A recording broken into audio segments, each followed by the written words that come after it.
Hey, what's up? Thanks for pressing play, listener. This week on the Jock and Nerd podcast, we review the cult classic movie, The Crow, starring Brandon Lee. Why are we reviewing a 24-year-old movie? Oh, there's a very good reason. Keep listening to find out. Plus, a quick recap of our time hanging out with Godzilla fans and artists at this year's G-Fest in Chicago. All that and a whole bunch more in this edition of the Jock and Nerd Weekly for Friday, July 20th, 2018. Check one. All right. This is for all you fans out there. Let's give it up. Be jocking, be nerding. Be funny, disturbing. Be jocking, be nerding. Spoiler alert. Oh yeah. Be jocking, be nerding. Be funny, disturbing. Oh yeah. Be jocking, be nerding.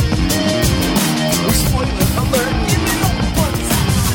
Hello, listener. What's up? Thanks for joining us, and welcome to the Jock and Nerd podcast, giving you comic book and superhero, TV and movie news, reviews, and whatever we choose every week. Jock and Nerd. My name is Imran. My name's Anthony. He's the Jock. He's the nerd. And he's the Rugs over there. What's up, Captain Felty? How's it hanging?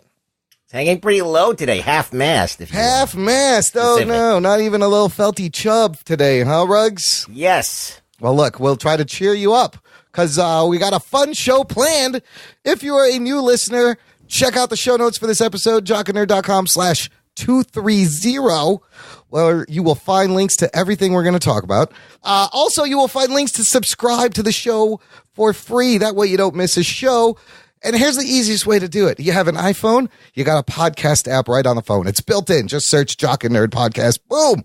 You have an Android phone, which is like the rest of the whole world has Android phones. Download Google Podcasts. It's a new app from Google. You can put us right on your home screen, and you will never miss a show. And right now is a really good time to subscribe because, you guys, this show is going to post on the Sunday of San Diego Comic-Con 2018. Geek Boner. Where there's going to be tons of great shit, and we're not going to be talking about any of it. We're talking about the fucking Crow. We're talking about a movie from 24 years ago on this episode, but there's a reason. Look, the show comes out on Sunday. San Diego's done on Sunday. Subscribe right now, because there may be a little bonus media episode in the middle of the week. Geek Nerd. Just for you, our San Diego Comic-Con news rundown. It's always lots of fun. Yeah, we're going to talk about this shit as soon as we have all the news. Yeah, we got to wait till stuff comes out. But bonus episode this week. Basically, subscribe now, check out all the back shows, and you will get a bonus episode. Very exciting. So like I said, we're going to talk about The Crow. But before that, there's a little bit of breaking news. Jock and Nerd. That we must discuss that broke today. Because we're recording this Friday, July 20th? Get Yeah, this shit, it just hit the fan. It hit the fan, and initially I was going to keep this show evergreen, and we could do The Crow, we could talk a little bit about a G-Fest that we went to, but holy shit, this is crazy. I'm just going to read the article from Deadline. The headline, James Gunn fired from Guardians of the Galaxy franchise over offensive tweets. Oh, shit. James Gunn has been removed as director of the Guardians of the Galaxy series after a batch of old social media dispatches were unearthed that touch on areas like pedophilia and rape.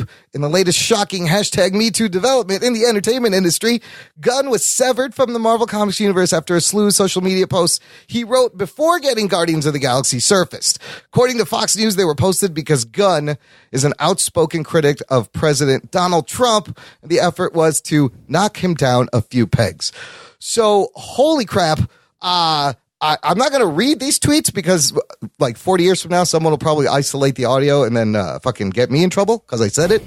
So I'll put a link in the show notes. You could read the tweets. These tweets are from the treats. The treats. Well, they're not treats for Gunn right now. They're from 2008 to 2011. So we're talking 8 to 10-year-old tweets. Mm-hmm. And really, this whole thing started because he was getting some alt-right-wing pundits mad. And then right-wing commentator. Isn't that the most ironic part? Yes, of this? It wasn't the politically correct liberal left media that got these. Well, it's basically revenge. It's like you went after Trump. Yep. And acting like your shit don't stink, and then all of a sudden someone sits there and finds out that your shit does stink. Yeah, a little bit. It's a fucking Trump takedown. Right-wing commentator Mike Cernovich is the guy. It's funny because I'm not going to say what stereotypically right-wingers are against being politically correct, and they are the ones that unearthed these un-PC Well, that's tweets. what's happening now. Yeah. That's what's happening. They went after Roseanne, got her fired off the show on the Disney, Disney-owned property. But isn't she right-wing, Roseanne? No, but this is a response to that. Yeah, so that this was is like, the oh, opposite. you got Roseanne because she said something stupid. Yeah, we're going to we're find gonna something get stupid James that Gunn. one of your guys say. This is like So street it's tit for gang, tat. gang warfare, man. Of course, Disney responded quickly. They're gonna distance themselves from this. Gunn is never going to work for Disney again. Well, okay, so they said the offensive attitudes and statements discovered on James' Twitter feed are indefensible and inconsistent with our studio's values. We have severed our business relationships with him. To which I say, Disney, these tweets were sitting there for 10 years. Nobody did he their due directed diligence. Romeo and Juliet. Gunn did? Yeah. He was directing trauma films. There's so much to unpack here. I know. Let me start with where do we start? So, first off, Disney. I mean, I guess they had to do this. I don't know. There's two things though. Either they didn't do their due diligence when they hired him, right? Right. Or the world was a different place when they hired him. Right. But this, if they're They should going be grandfathered in. if they're going I with don't this know. standard of we need to let him go because he tweeted this, then they never did their due diligence because they either that or they knew about the tweets and they just were like, whatever, doesn't matter. Right. Well, to be honest, Disney made a movie called Powder, and the guy who directed that was a convicted pedophile. Right. He wasn't he? Well, and I like Powder because it's a guy who has a white skin like me and has got superpowers. I didn't know. No, Disney's not immune from any that criticism guy. of this either. Wow. Well, there's that. Yeah. Okay. Ruggs brought up the point of Gunn will never work for Disney again. I just want to bring up the fact that this is kind of similar but different. Hulk Hogan was just reinstated back in the WWE. Oh, and he got 3 busted. years ago, he got busted for saying some racist ass shit he did, on didn't camera. he? So Yeah, it look, people give forget. it time. To give will it time. take time. But Yes. we're talking about the WWE, which is probably people who are leaning towards they don't give a fuck about anything. Look, they'll sneak Gunn back in years from now as like a But writing consultant. Remember Devin Faraci? He was working for Birth Movies Death secretly, even though he said he got accused of that Yo, shit. Mel Gibson said some racist shit. He's still making movies. Yeah. The fuck? Right. I mean, eventually they'll come I think back. time will but for now, definitely gone for a while. Okay, let's take this angle.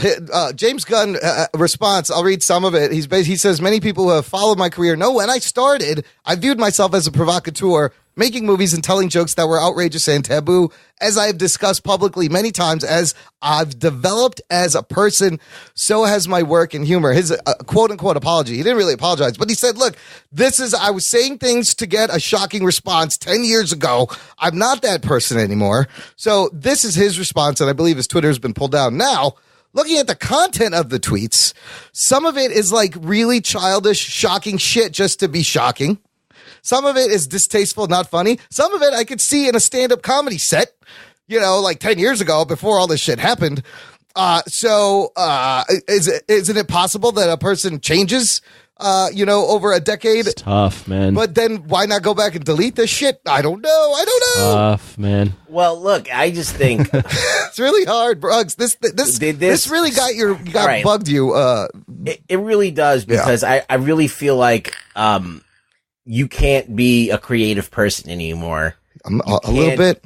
You can't. What's the point of being an artist, right? If you're commenting on something, You're there to shock people. Let's say you're doing Piss Christ. Yeah. Where you put Jesus Christ in a vat of piss. I was in Brooklyn. I remember when that happened. Right? Yes. That's acceptable. You're an artist. You're being provocative and you're doing things. Now, anything that you say as an artist should be whatever. Even if it's disgusting, like it should be kind of protected under art in a way.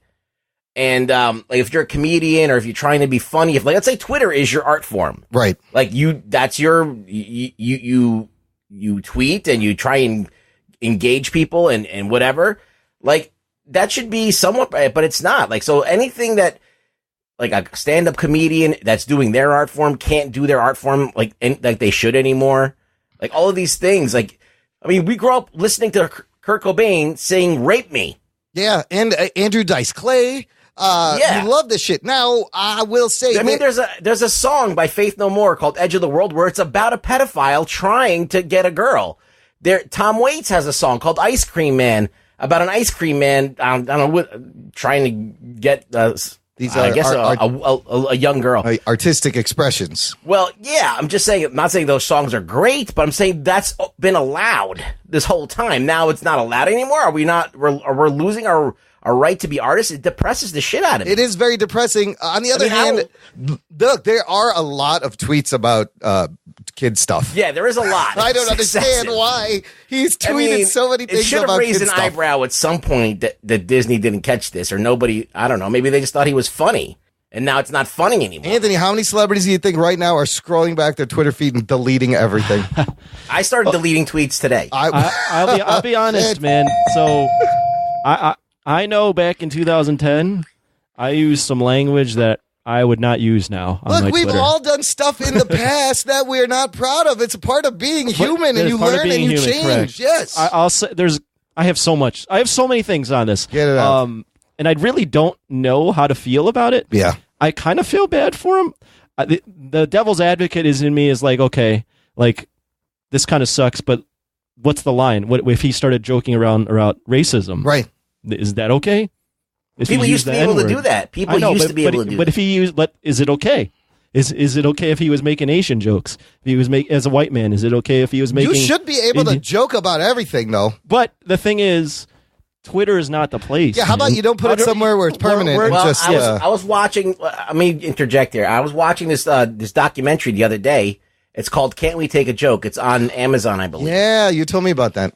Okay, basically, it's a bunch of comedians talking about how being a comedian has changed and whether they should still do their art or whether not. And it goes back to, I want to bring up two things. One, this comedian was talking about how she was doing a dead-on impression of the way her neighbor talks to her, who is Asian. Okay. She's like, I'm not making fun of all Asians. I'm repeating verbatim. This is how she sounds. This is how she sounds. Yes. Is that racist?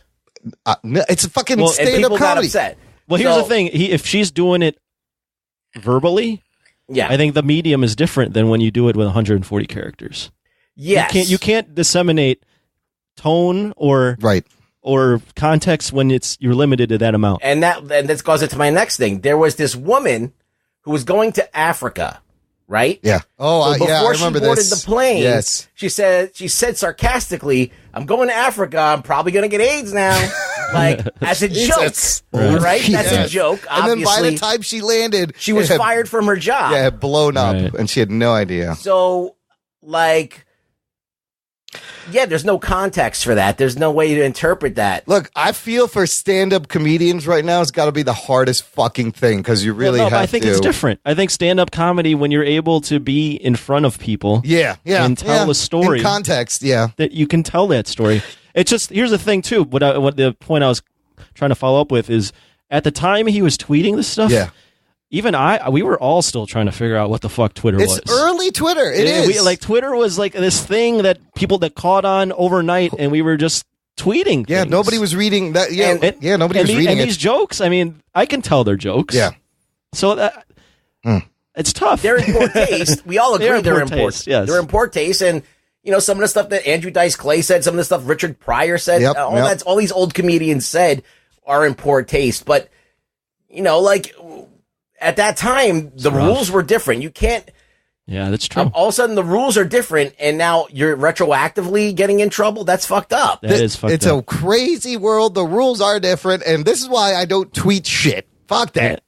Well, I mean, aren't we allowed to evolve as people? Yeah. Like, this is like a snapshot of who he was back then. That doesn't represent necessarily who he was. But then I go back with, well, what if he did racist stuff? Well, yeah. I don't know. I don't know what the line is. Can I read Phil Rude's comment? Yes, from the Facebook group. Facebook. Yes. I thought this was really good. Yeah. So he said, He commented not on the group, but on the post on the page. The post on the page. But he goes, I'm going to start by saying that I think his tweets and jokes about sex crimes as a whole are in poor taste. That's not a PC disclaimer. Just a point of view that these are real issues for real people and not funny. I also understand that Disney has to take a stance on these things like this for the sake of their brand for being a decent, family-friendly company.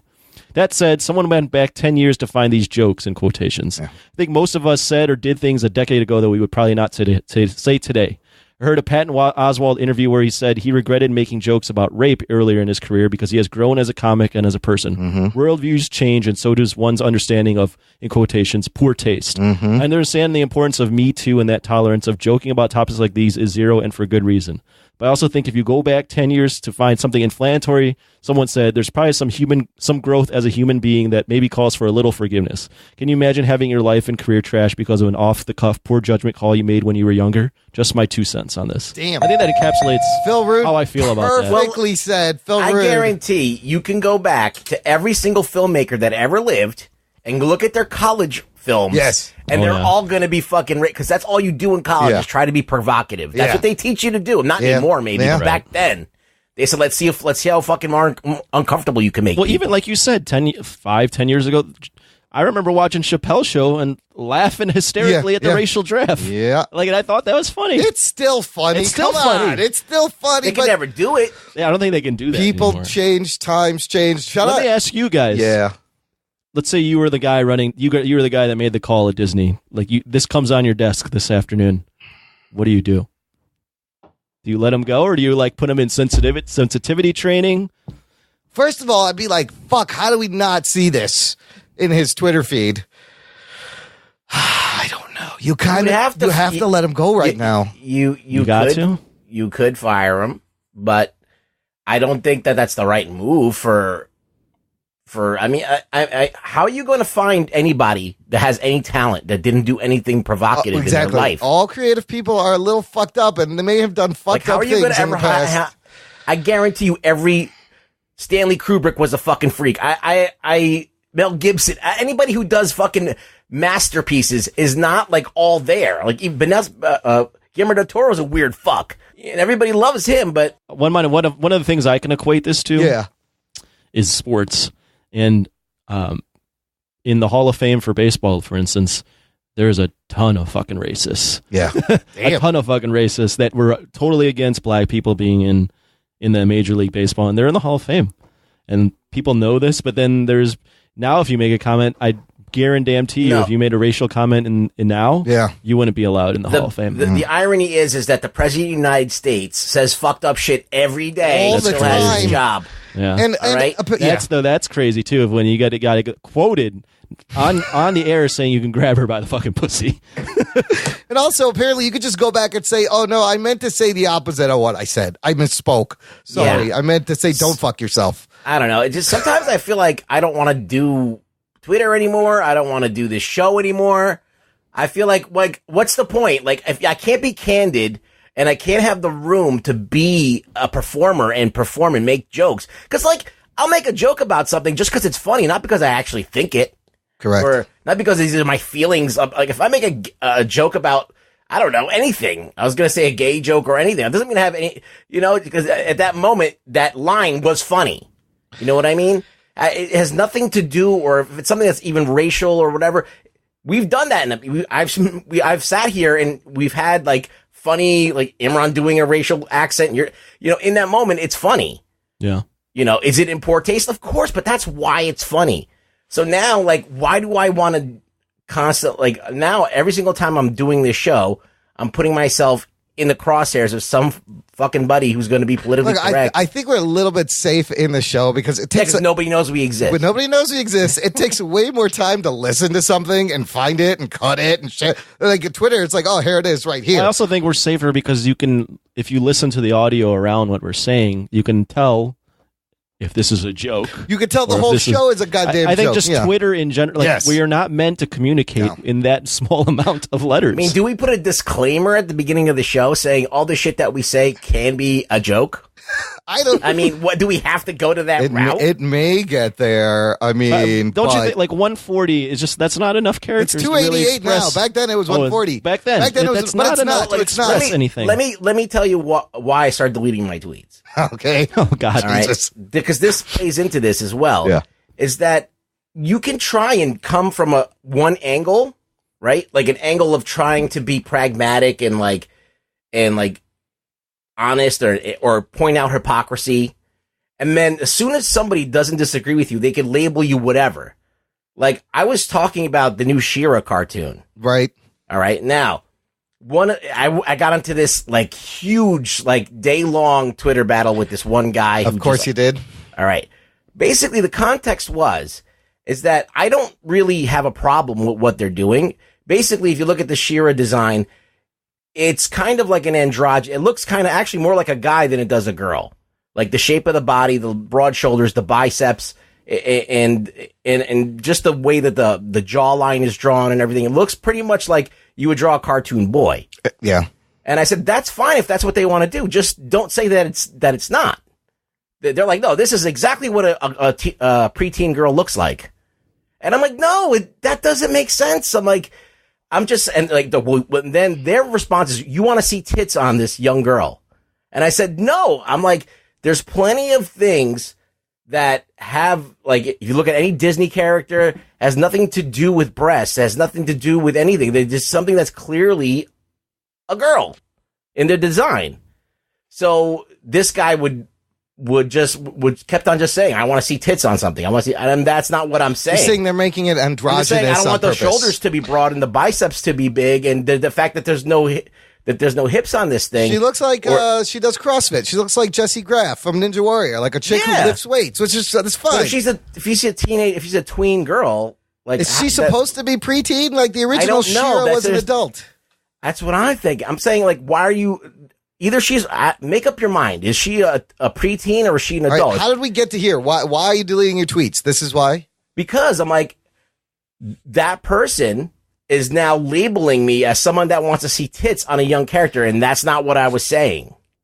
I'm just saying, okay, there's a difference between me saying that looks like a dude and it should look more like a girl than saying I want to see huge tits on something.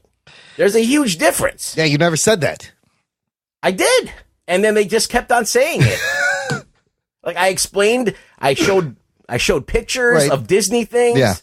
And they just kept on going back to tits. Why do you even bother with some of these characters? So Rugs? I'm like, all right, Just whatever. fucking Like, call it a day. I can't. These people like want to see what they want to see. They don't want to actually like read what I write and go, does that make any sense? That's what Twitter is. Is there a point here? So I'm just like done. I'm done with, and I don't want that shit floating out there because I'm trying to convince this person that they're being like myopic in their view, or they're not admitting that there's something different about this design that's not standard. Like when you saw the design, was it like a standard design to you? I mean, it would look like this new, modern style animation of She-Ra, and she looked buff. She looked like she works out. She looks like she lifts weights. Look, Anthony. But doesn't that go back to, remember when Gal Gadot was cast and they're like, she's not buff enough to be Wonder Woman. Right, yeah. right. And she was extremely feminine in her physique, and people were going, that's not how Wonder Woman skinny, should look. but then she did can't bulk look up. like that. No, she didn't. She bulked. Get the fuck out of here. I'm not bulked up. She is very feminine looking. Yes. Yeah. Of course. Yeah. But I mean, that was the opposite argument. You can't be this skinny and be a fucking superhero. Yeah. But that's what I'm saying. I didn't have a problem with it. Right. I'm just saying that there's a reason why people are reacting to it. Just admit that it's a little different. That's all. It's I'm like, fine. go ahead and make the It's cartoon. different. I'll watch it. Yeah. No big deal. I don't care. Yeah. Whatever. Anthony, back to your question. Look, if I'm Disney right now, I think there's way too much at stake not to immediately distance yourself. Unfortunately, that's really. I'm actually kind of sad because I like the Guns. So the follow-up movies. question: are they killing Taika Guardians? Waititi. Taika Waititi would be great, but he's you're got not Thor. killing Guardians. Like Taika could do Guardians and Thor movie together in a Taika style. You don't kill Guardians. They're not going to kill it. They're making too much money. Who is going to direct it? He was, remember, this is his baby. He wrote all this shit. He came up with all this shit. He is Guardians. Do you even use his script or throw that out and start over? I mean, how far do you want to go with this, Disney? No, don't throw it. I don't know. Right? If it's a good script, don't throw it out. It's a fucking tight spot, man. I do think after time, I am bummed out about the whole thing. I like Guardians 1 and 2 a lot. I like Guardians 2 a lot. I mean, it's his whole vision. I really don't give a fuck about James Gunn and Guardians. Yeah. I just think about the principle of it. Yeah. Is what bothers me. It's a slippery slope. I'm sad for Guardians 3. I think they'll recover and they'll find someone competent. They never officially announced it, but everyone assumed. No, obviously, I mean, he made them like over $1 billion with those movies. He was supposed to be at Comic-Con. Yes. So he was supposed to be in the part of the Sony panel Exactly. and he got pulled. Update, he will not be. He was going to be there tonight for a horror movie or something he made for Sony. He will not be there. No surprise there. The alt-right attack kind of worked, and they got retaliation. That's so ironic that they got retaliation for Roseanne. That's all. I'll guarantee you, like, look, that's what happened. You dig deep enough, you're going to find garbage on every single anybody that breathes air. And, absolutely. And despite that, all the garbage they found on, the POTUS, nothing. Yeah, nothing sticks. All right. Some of these jokes are like stupid. They're not even like Some are racy just, but that's like, what Twitter was. Twitter was like, just tweet anything in the beginning. Just tweet the first thing you think of. That's what people were doing. I know. It was. I mean, Twitter was at that time was just put whatever you were thinking in. Right. I mean, in one way, have we gotten a little more elevated as a society and a culture? A little more. We're becoming more fake as a society. It's getting more phony. People are thinking these things and they're not saying them out loud, but then they're voting for Trump. Right. That's a good point. So this is what you're creating a society of undercover Trumpers, closet people.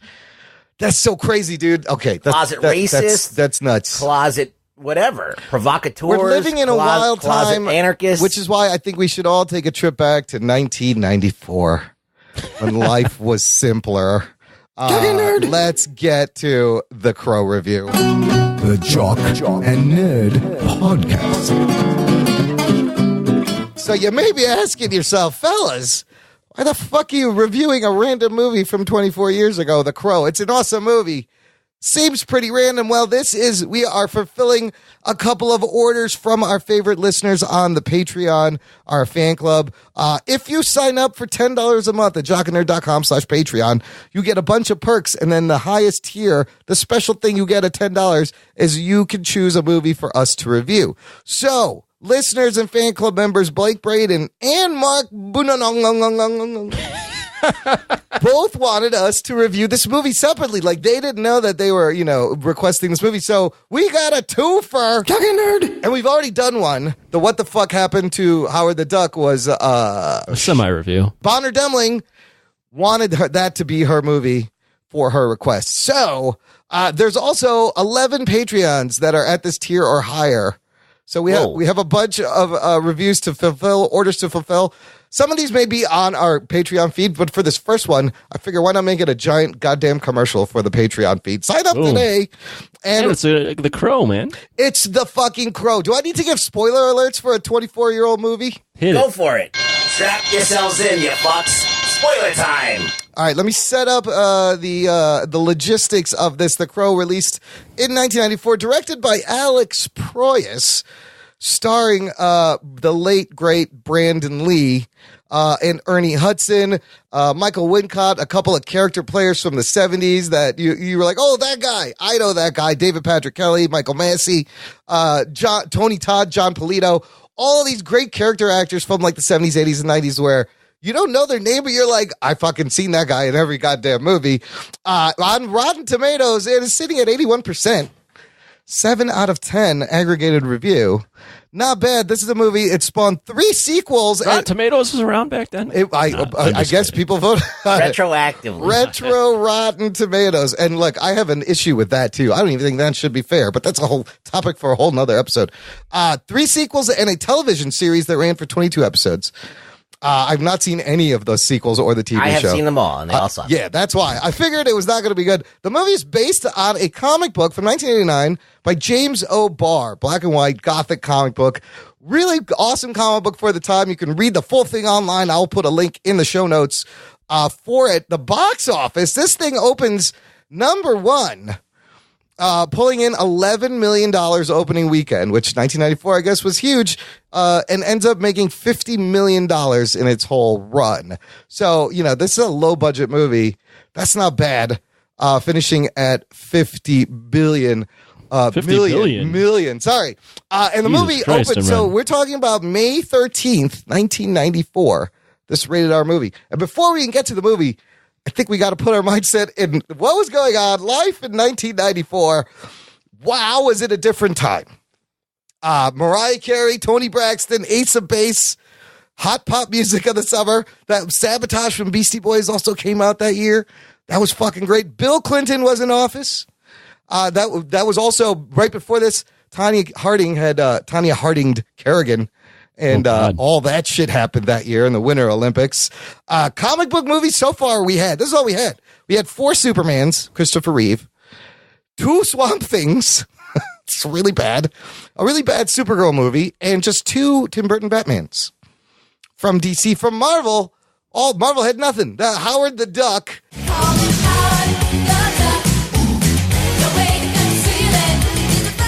The Punisher, the really shitty Captain America movie, and Roger Corman's Fantastic Four, which was never supposed to come out.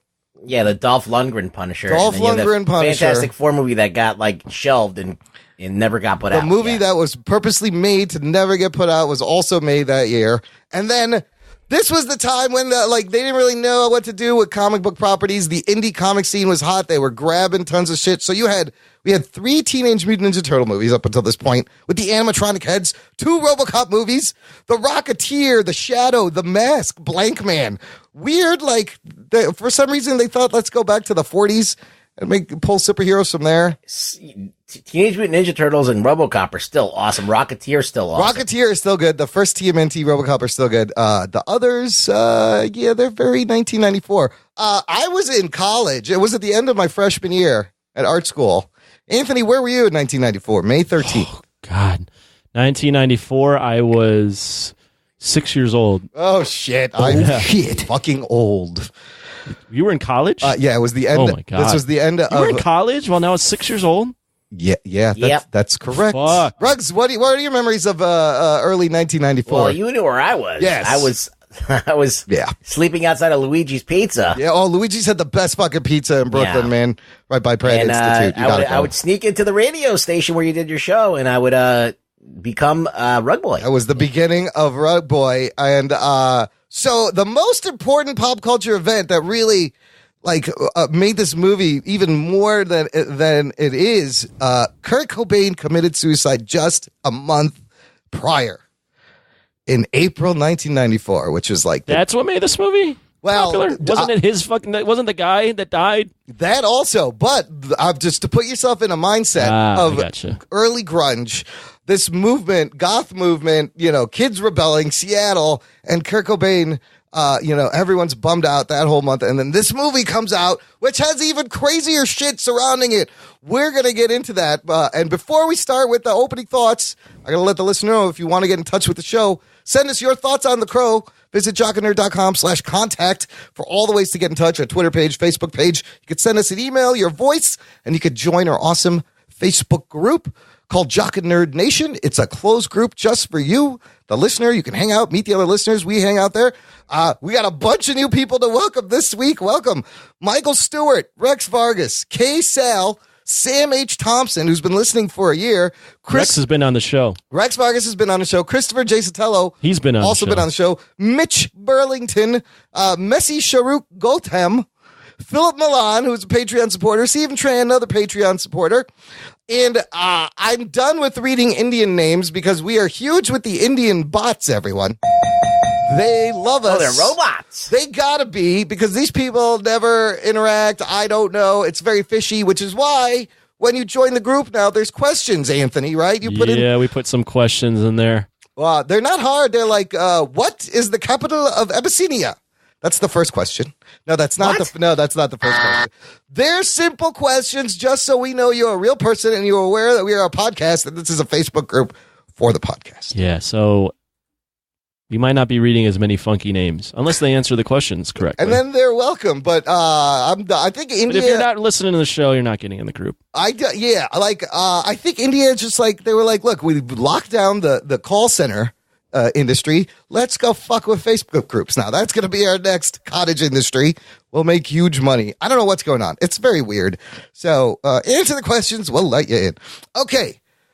Opening thoughts on The Crow. And you know what? Anthony's got to go first because he's he hasn't seen this movie before. He's a virgin. Yeah, he is a virgin. He's a millennial. He is a virgin. He doesn't understand the context of this movie, so I'm really curious to see what he thinks of it after seeing like all of these glossy Marvel movies. Okay, to see this fucking dark-ass I'm movie. glad you said that because that was going to be my setup. Is this movie brought back so many memories for me from college the whole time, and I know Ruggs and I both love, and we are well familiar with this movie. But watching it now, out of context, out of 1994, yeah, Anthony, you have to start. What the fuck did you think of this when the movie ended?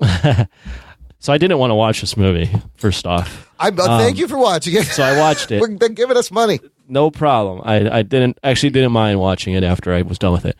So I have a very weird, not a weird perspective, a different, obviously all those things you listed. Also, back in the early 90s, I was a big pro wrestling fan. Okay. And I don't know if you know not the singer, but there was a famous pro wrestler in WCW called Sting. Yeah, he ripped off and the he Crow. had the Crow makeup. So yes. he was a surfer guy and he went away for a while. And then he started wearing the Crow makeup. Oh, shit. And acting like the fuck. So watching this movie was like me watching Sting perform in the WCW. Like if he was doing weird. all the things that Sting does, except it's actually that Sting was You got it copying backwards. Brandon Lee. No. I had it backwards. So the whole time I no. felt like I was watching Sting versus the NWO. Oh, fuck. Does that ruin the experience No, it for doesn't. you? It was Okay. just an odd thing. I That was is like, odd, yeah. this is the inspiration for this character that I thought was so cool back when I was watching pro wrestling. So that's my start with this. Wow. Overall, I actually did enjoy the movie. Oh, nice. Yeah, it was good. Fun movie. Very 90s grunge. Yeah. Like Absolutely. Like I do gothic people exist anymore? Is that a thing still in high school? Sure. Is it? I don't know. It's underground. It's Is it not now? it's not like in the anime has changed it. Okay. Like the people who used to be into goth are now into anime. Okay, because even in high school there was a gothic. Mm-hmm. So even in the early 2000s. No, the Goths are still around, but They're still around? This was the movie that kind of made it mainstream. Yeah. And the So- Goths were probably pissed that There it's were mainstream. goths before this movie. There were, yes. This capitalized on like Joy Division and, Yep. and like The Cure. The Yep. Cure had been around for years, Yep. like before that. Yep. So I got to believe that this, either the comic or this, took a lot of inspiration from Tim Burton's Batman in terms of the world they created. The Detroit feels it's like in, that. it looks like Gotham. It's like a weird Detroit. yeah. It's a stylized. Stylized. There we go. Stylized, shitty, But worst overall, parts I of liked Detroit. it. I like the revenge aspect. I like that we're just jump right into it. Yeah. I mean, my only criticism of it is it is very one dimensional in terms of the characters. Like the bad guys are bad. Yeah. No one's very well rounded, other than maybe the lead. But other than that, Well, I really enjoyed the movie. If you read the comic, it's even more one-dimensional, but that's what I loved about it because the comic book itself is like a poetry. It's just angst. It's just like this guy working out his angst and using the Crow as the vehicle for it. And in the comic, he has no weaknesses. He's just, nothing bothers him. Like he can get hit, he always lives. He bleeds out every once in a while, whatever, but you never think he's gonna die. Yeah. They added this dimension in the movie where the Crow can get injured and then that will affect him. I like that. And it was just like pure rage. Like this movie is actually more dimensional than the comic if you want it. I think they improved on certain things in the comic. They switched things around, and I do think they improved it. But the comic is beautifully illustrated because it goes from black and white art to pencil art to watercolor washes. And there's a character missing, which is the horseman, the skull cowboy. Yeah. We'll get into that. That's why I want to ask Anthony, like, some of the decisions they made. And, of course, the big thing is, the death of Brandon Lee on set and how that, this movie it's haunting, and it's haunting and weird, but beautiful in a weird way. And Brandon Lee's performance is like just so compelling. Like this would have been great. He is breakthrough. He is just as charismatic as his dad. Yeah. I mean, I see like a lot of. It was a great performance. Potential right there. Yeah. And this was the movie where he was trying to break away from his dad's legacy. It's so fucking good that Sting copied him. Dude, literally, if you ever watched Sting talked like that motherfucker. Oh my god! And body mannerisms. I'm like, it's eerie watching that movie. I thought I was watching Sting.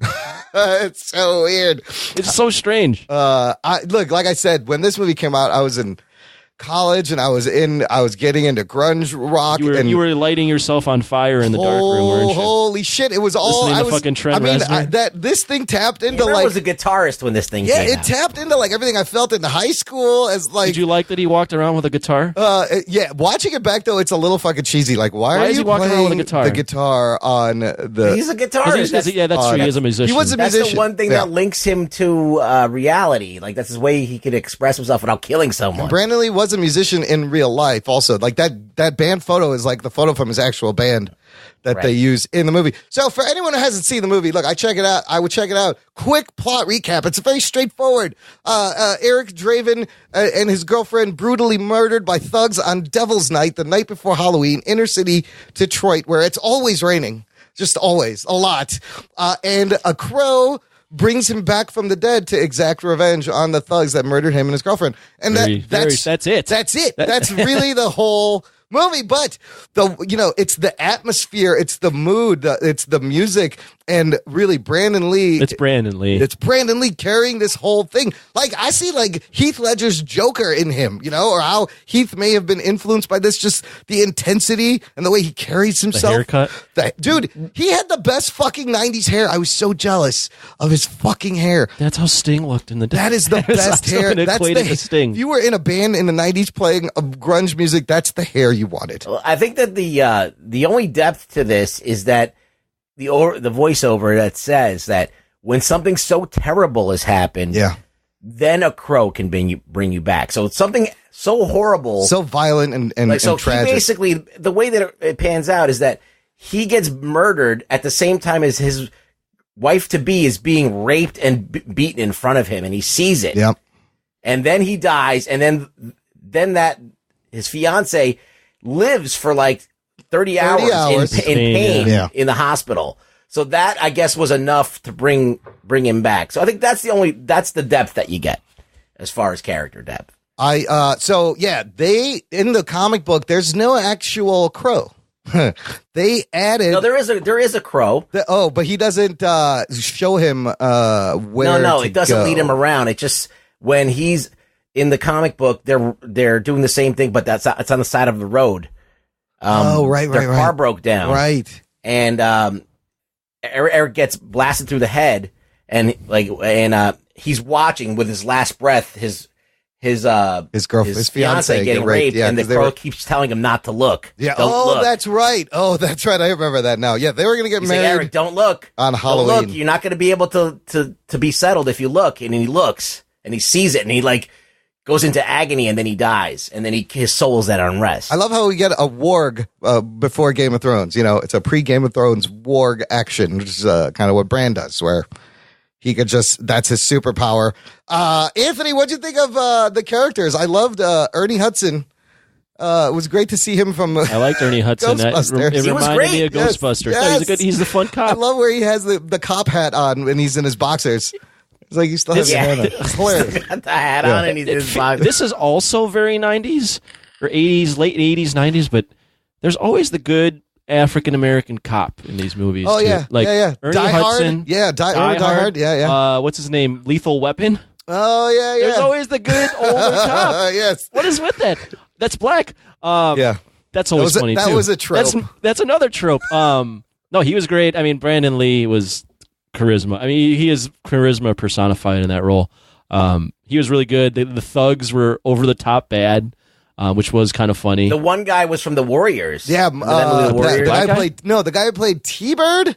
Yeah, the guy he he lashed to the car and okay. And he blew him up in the car. That's David Patrick Kelly, T-Bird. And the main bad guy, Fun Boy. Fun Boy. That guy is like Michael Massey. He's got a very distinct voice. He's always a bad guy. No, you're talking about the guy. Oh, Top no. Dollar. Sorry, Top Dollar. Top Dollar, yeah. Top Dollar. Fun Boy. Michael Massey also passed away. Michael Massey Wincott. shot him. Yes, we'll get into the whole crazy shit. I want to talk about the movie right now. I love, like, their over-the-top names are great. It's Tintin, Fun Boy, Top Dollar, T-Bird. And it's just, it's Devil's Night. Like, it's just a fucked up night. It's like the, it reminds me of the inspiration for the movie The Purge. There's one night where you fuck up everything. Yeah. You can do whatever you want. They added that's a real thing. That is a real thing. Devil's Night is a real thing in Detroit. Was a real thing. They added that to The Crow. That wasn't there previously. Okay. That was What? It wasn't on Devil's Night in the book? it was just a random act of violence. And he comes, and the other thing I thought was funny, like he comes back a year later to the apartment, and the landlord hasn't fucking cleaned up or anything. That's just shit. It's No, just they were where going to it burn is. those buildings down. They wanted those buildings to be derelict. That's why they were pushing everyone out. Yes. They were kind of squatting in the building. What'd you think of the weird Fun Boy and his sister lover? Weird relationship. And then they like smoke eyeballs. They were inhaling. I didn't remember that the first time. I keep saying Fun Boy. It's Top Dollar. Top Dollar. Sorry. Yeah, Top that's Dollar a weird thing. and his sister. But I mean, it fits in this fucked up world. I didn't remember that the first time I That's watched just it. added in to give it some kind of like macabre, supernatural stuff. You needed know. that though because you needed to justify how you could defeat this motherfucker, and it's the sister knows some supernatural shit. On so many levels, this movie adds things to the comic. I mean, there's some things that are cooler in the comic, like as far as the poeticness of it and the emotional and the violence is so much more crazy in the comic. But this is just a better way of doing it. They added supernatural things. They added the Crow. They added a weakness for him. They did, and they added that thing where that his fiance doesn't die instantly, like that she suffers, and he can use that at the end of the movie. In the comic book, he survives for like 30 hours, and the cop sits with Eric. Yeah, And the girl dies right away. Let's focus on the movie first. Yes. We can get in the comic later, but I don't know if a lot of people have ever read the comic. Well, yeah, it's a 4-book comic. Again, you can read it all. but on I'm just pointing out how these things that we're pointing out are actually added in. Well, and This is not original. I think a lot of it is also them trying to figure out how to finish the movie once he was killed. They had to do a lot, in a very short time. Well, you only had 3 days left to shoot it. 3 days left, so they shot most of it. Anthony, did you notice anything weird in the compositing or in the areas where they put remember them in? talking to Bilotti at G-Fest, and he's like, you can definitely tell when Brandon Lee it's not Brandon Lee. Yeah. And I got to admit, I did not notice. I got to admit, too. I'll tell you exactly where it is. Yeah, although because the movie is so dark and it has dark, I think it still looks pretty seamless. I didn't notice. There's only one scene where Brandon Lee isn't in it. Yeah. that notice? is obvious. Okay. It's when he goes to the apartment for the first time after he's resurrected. All the shots are from behind. Yeah, and the guy is considerably more jacked than Brandon Lee because Brandon Lee actually lost a bunch of weight to do this. 40 pounds from rapid fire to get. He's fucking method as fuck too. Like he would get sent to the hospital on every movie set because the man pushed himself. But yeah, he lost 40 pounds, and I think his body type is perfect for this. There's another scene where he first enters the room when he comes back to life. He was cut out of another scene and put in to the apartment. With the lightning bolt strike, you could see. But when his face is lit up. right, when he's like you said, when he's remembering the event, and it's just the guy from the back, and they digitally put his face on another stunt guy, which in '94 is insane that they could even pull that off. And I think you can't tell, man. Even though he did shot most of it, I was surprised. I was like, it's still pretty seamless. Any favorite moments? I did not notice. Yeah, you can't. Honest, yeah. It's not distracting. You can notice it if you watch it as many times as I watch. Yeah, If you watch it, if you freeze frame it, of course. Literally, I've seen this movie like 20 times at least. Damn. At least. Yeah. For some favorite. I watch it every Halloween. Really? It is a good. That's Yeah, right. really. That's right. You did say that. It's a fucking great Halloween movie because it's Devil's Night. Some of my favorite moments and lines is basically anytime Brandon Lee's on the scene where Ernie Hudson's like, "Move and you're dead," and he's like, "I say I'm dead and I move," and he moves anyways. And then the cigarette scene where he's like, you should really stop smoking these. They'll kill you, with the little chuckle. God damn, it's so good. Those little moments he does so well. Can't rain all the time. Yeah, that was great. Even though it's raining all the time in this fucking movie. It can't rain all the time. Any other? What are your other funny favorite moments? My favorite moments from the movie? Yeah. Oh, the first time I ever saw the Crow running across rooftops. That's the first time I've seen something like that. That wasn't in Batman. Yep. And you won't see that again until The Matrix. People running across rooftops like that. So that like totally gave me a huge geek boner because I was like, this is Daredevil, this is Batman, this is Spider-Man. Yes. They've never done that before. And I was just like, wow, that's crazy.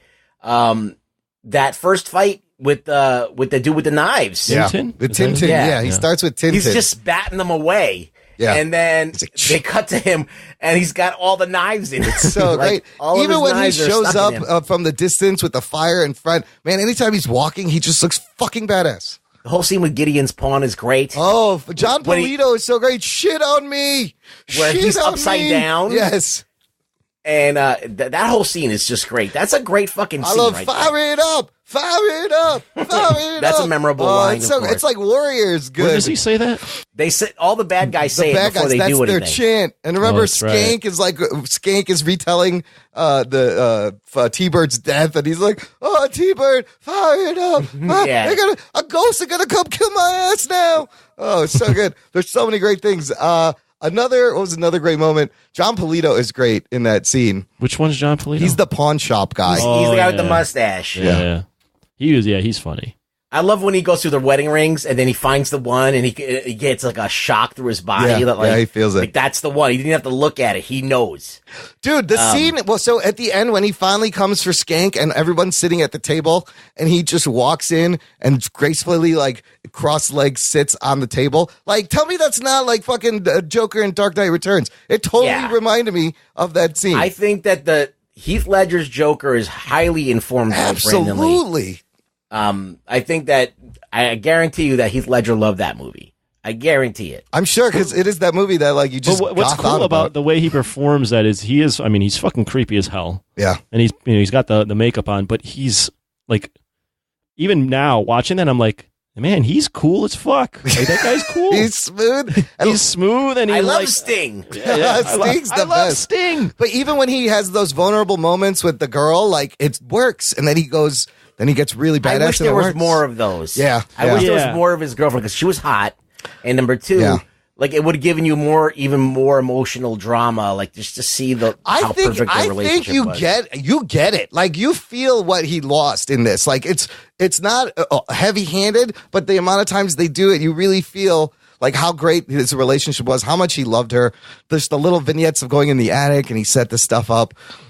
You really get it. You feel for them, and it works. Works for me. Yeah, I would love to see more, but like, thus he died, and they probably would have had reshoots to do, and they would have seen this movie and been like, let's add this. So we're getting like what, unfortunately happened where he passed away during this movie. So they couldn't add that much more. They couldn't pad it out. The sad thing is it may have been a worse movie had that not happened.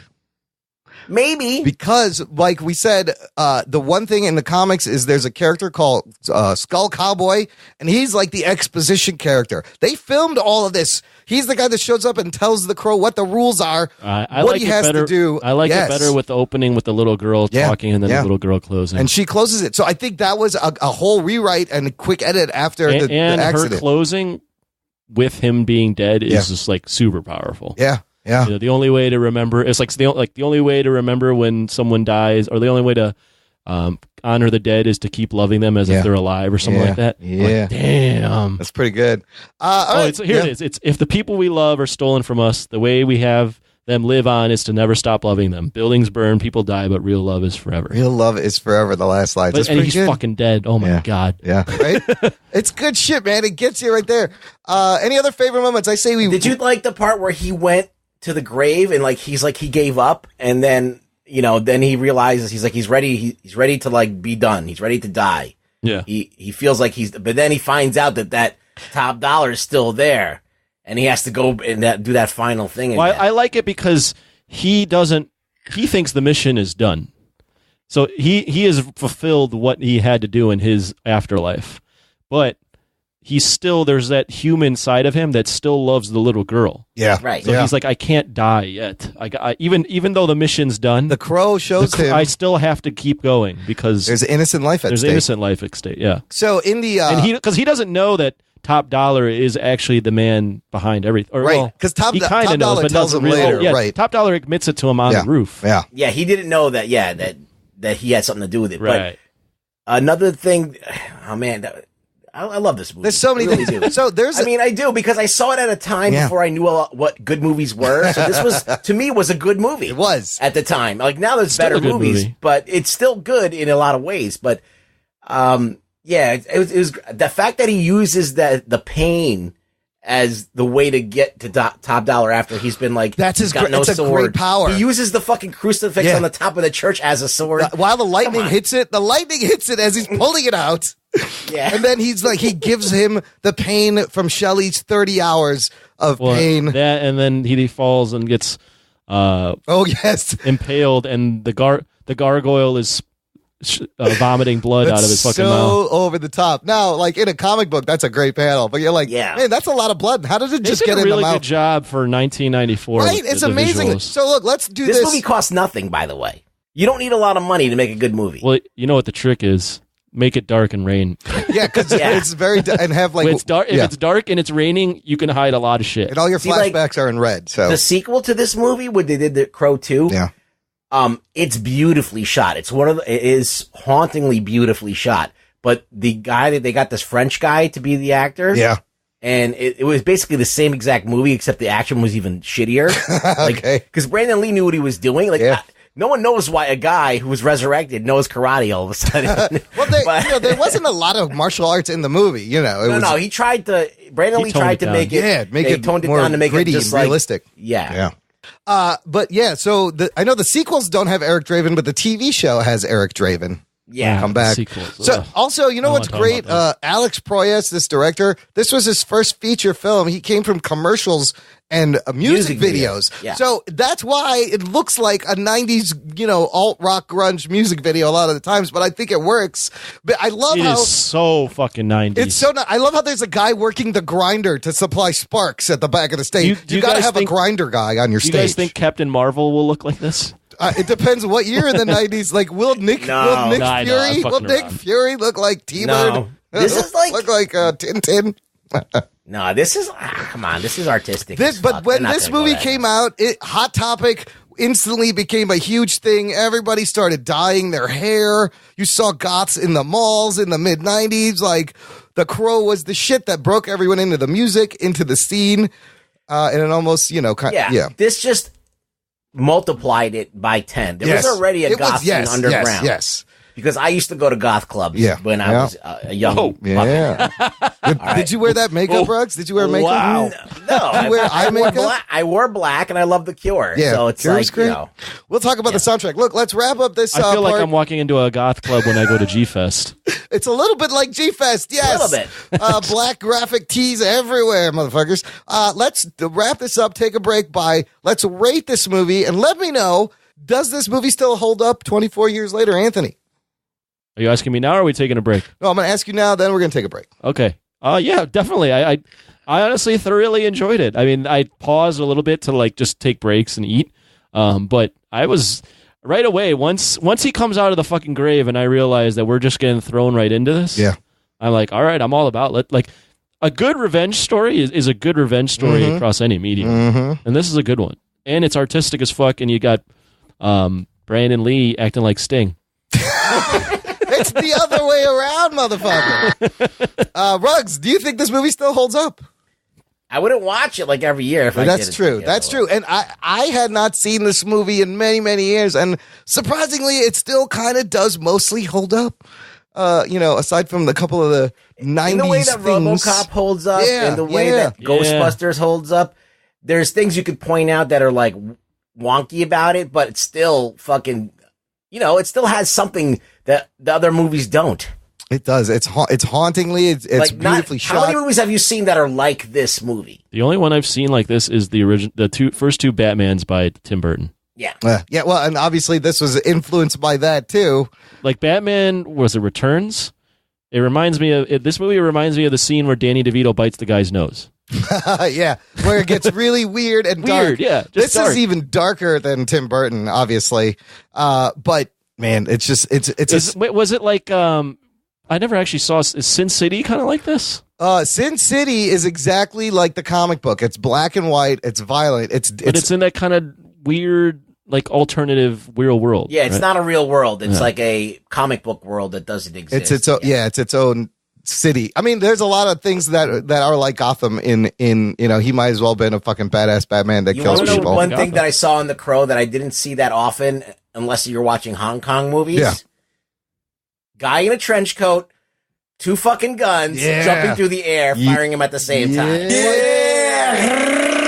That's the John Woo shit that you love from the fucking 90s. That's before people knew what John Woo was about. Dude, there was a time in the 90s where we just watched movies to see guys jumping in the air with 2 guns, shooting, looking cool. And like we would analyze. We analyze the scene and be like, I'd shoot it this way. Oh, wouldn't it be great if one guy was on the Chow ground? Yun Fat. Chow Yun Fat. Holy shit. One thing that I noticed is the fight choreography isn't up to par like a normal action movie. He did a lot of it.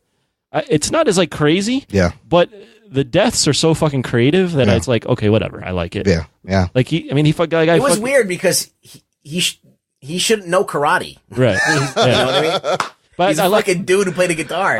Just right off the bat, the guy stabs a guy in every organ one by one alphabetically. It's like, whoa. I love That's when he's killing fucking, the Michael Massey fun boy, and then Michael Massey's like, you're wasting it. And then he's overloading him with heroin. He just fucking shoots him with heroin. Also, he has the power to pull heroin out of people's arms. That's a cool character moment, too, is that he's not just single-minded in his he's mission. trying to help her. He's like, oh, this girl needs some help. There's some good in this lady. Well, that's Let me the take girl's it out. mom. Yeah, it's the girl's. I love that line where he's like, mother is the word for, what was that line? He just God in the mouths of children. Yes, that's a fucking deep line. And he does that in the comic, too. Yeah, yeah. He quotes Joy Division and The Cure a lot in the comic books. Okay, right on. Look, let's take a quick break for some promos, and we'll come back and talk about Brandon Lee and all the crazy shit that happened around this movie. After these messages, we'll be right back. Hey, listener, Dutch here from Voice from the Underground, the podcast. My co-host and I want to invite you to check out our little corner of the podcast verse. At Voice from the Underground, we talk about all the crazy happening around us and try to make a little bit of sense out of the nonsense with little to no results. If the idea of hearing 3 semi-intelligent, outspoken nerds talk about politics, social issues, current events, sports, movies, pretty much anything that we decide to talk about because, well, it's our show, appeals to you, grab your shovel and come on down to the underground, and then consult a qualified psychotherapist. Find us wherever you get your podcasts, just not where you buy your weed. Voice from the Underground. Called The Working Man's Nerdist, Tales from the Fandom is a weekly podcast where David talks with a guest about the fandoms that they love. Whether it's classics like Star Trek, Star Wars and Tolkien, or new ones like Game of Thrones or Harry Potter. Anime, books, TV shows, movies, role-playing, video games, cosplay and more are discussed. Each episode is different based on the guest. No fandom is too big or too small. Subscribe to Tales from the Fandom and join in on the fun. Hello, this is Storycrafter Mike from the Steamrollers Adventure Podcast, and you're listening to the Jock and Nerd Podcast. Hey, Michael, between the two of us, I think I am the jock. You're actually more like Rug Boy. Nope, I am totes the jock. Okay, then who are the Pittsburgh Steelers? A marauding band of aliens who use giant laser cutters to carve off a slice of Pennsylvania to take back to their home world. Hey, Rug Boy, if you ever want to come moonlight on our show, we just had an opening. What? Jock and Nerd. Listener, if you've been enjoying the show and you want to support the show and you want bonus content and you want to force us to watch and review a movie, especially Anthony, visit. Yeah, make me watch shit I don't want to watch and then pleasantly surprised. You give us money, we have to do it. Join the fan club, jockandnerd.com/Patreon. And like I said at the top of the show, the $10 a month tier will get you that power to force us to watch a movie. But there's all sorts of tiers. Any amount is appreciated. You all get bonus content. Sign up today. Back to The Crow. Anthony, I'm really pleased to learn that you enjoyed the movie because I was a little nervous at what the millennial was going to think about this movie out of context.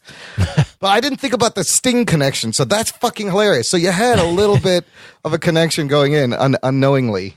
Yeah, which is for crazy. Sure. And it also helps that not only I know Brandon Lee died filming this, but I have an admiration for his father. Yeah. And then just watching Brandon on screen do his thing, and I'm like, wow, he's actually talented too. Have you ever seen Brandon Lee's movies? No, this is the first Brandon Lee. You got to watch Rapid Fire. Rapid Fire was the movie right before this. The only other one I've seen is Big China, Little Big Tokyo. Trouble in Little China was his first. Showdown in Little Tokyo. Showdown in Little Tokyo. Rapid Fire. His acting is horrible. Yeah, but his karate is good. There are some sick moves in that movie that I'm sure he came up with. Like, fucking, I think his acting in this is terrific.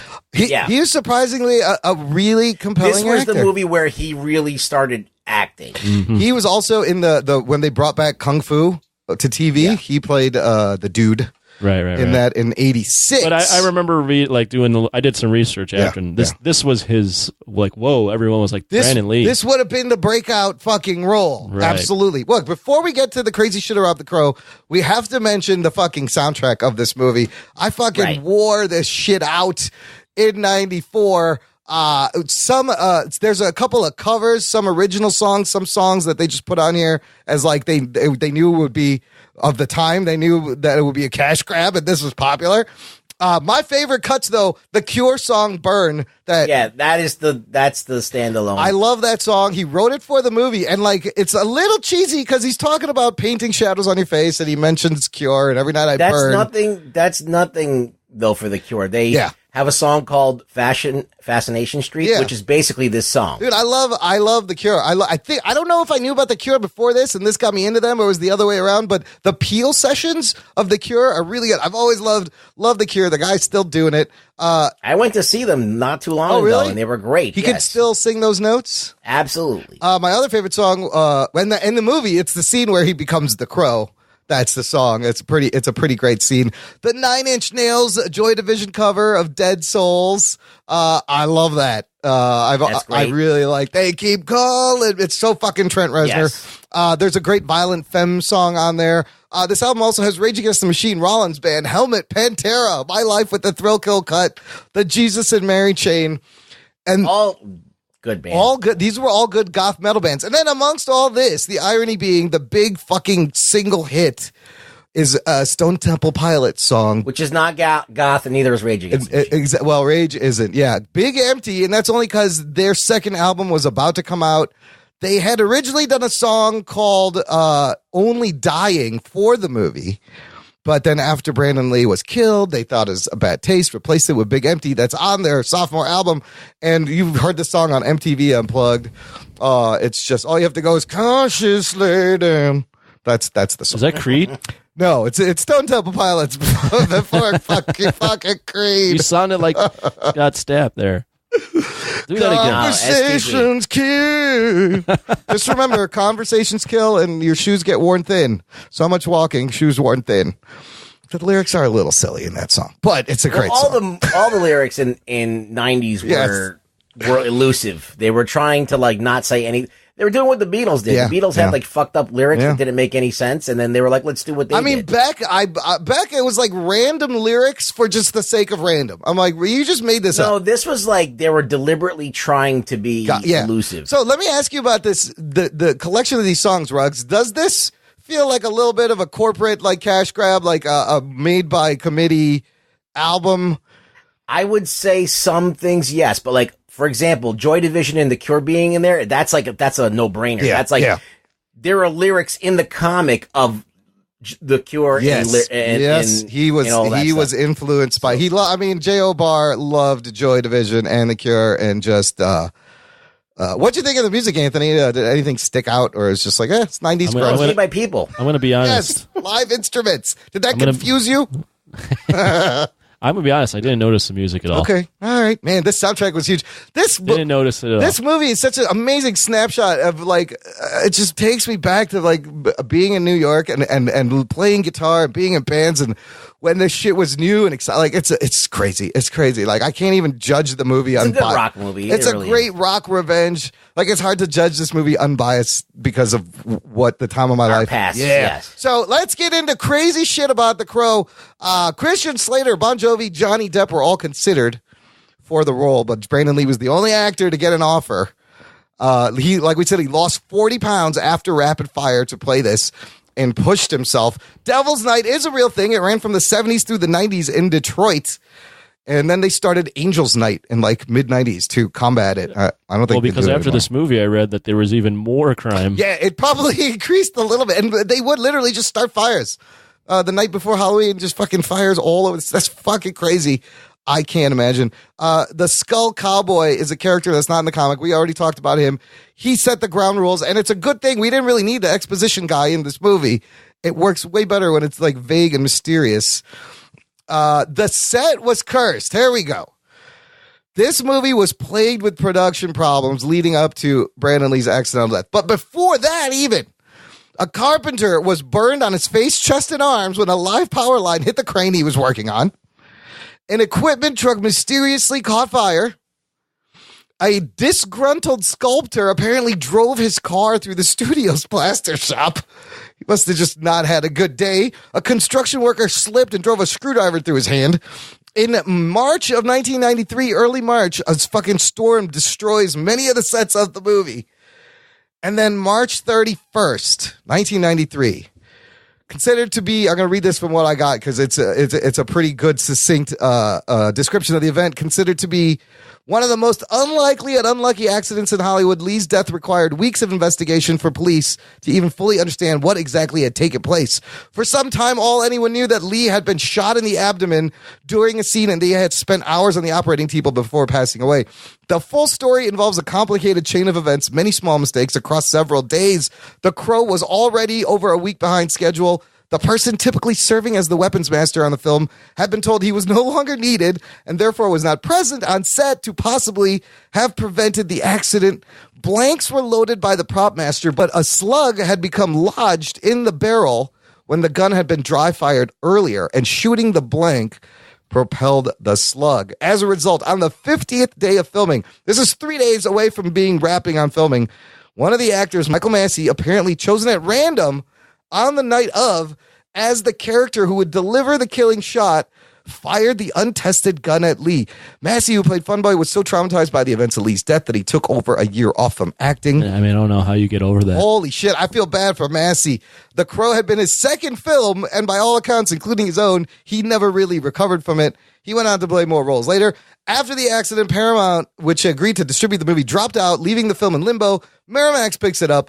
Producers, with permission from Lee's family, wanted to finish the film, and after a 6-week bereavement period, the cast and crew returned to Wilmington to complete filming The Crow. No criminal charges were ever filed in Lee's death. His mother, Linda Lee Cadwell, did file a lawsuit against the producers and production company, which was eventually settled. The footage is not in the movie. It was handed over to the cops for evidence and then destroyed. So it's the scene where he stumbles into them, like beating and raping his fiance, and then they hold him up and shoot him. Now, that's fucking crazy because Bruce Lee, his father, died while filming Game of Death, the movie, which also has a similar scene. And also, think about all the times they were shooting blank guns at Brandon in this movie. Well, I'll bring up another ironic point that I said off air, but Bruce Lee died 6 days after Enter the Dragon came out, which is the movie that made Bruce Lee the pop culture icon that he is. Yep. And Brandon Lee dies making The Crow, which would have been the movie that propelled him to maybe being a pop culture icon. Also did make him like a household name, really. I mean, his death. I mean, the death added to the allure of that film for sure. But I mean, both. And there's the ancient, or not ancient, but there's the curse that's put on them by the Lee family. Who put the curse on them? I don't know the exact story. From what I remember hearing is that, so basically Bruce Lee didn't believe in like traditional martial arts. He believed in he was basically like one of the original MMA guys in terms of just like, he believed that there's not any one style that is the best. You take bits and pieces from every style and you create something else. Then there's the traditional martial art isn't best. But then someone had said that one of the senseis or masters of the dojo cursed him for doing something like that. Oh, shit. And that's crazy. The curse on the Lee family. More crazy stuff. Brandon Lee, like Eric Draven in the movie, they were about to be married the next day. Brandon Lee was about to be married the next month. which is fucking crazy. Then it gets crazier. James O'Barr wrote the 1989 comic book to help him get over the death of his own fiance, and he read a story in the paper about a couple killed over a $30 engagement ring.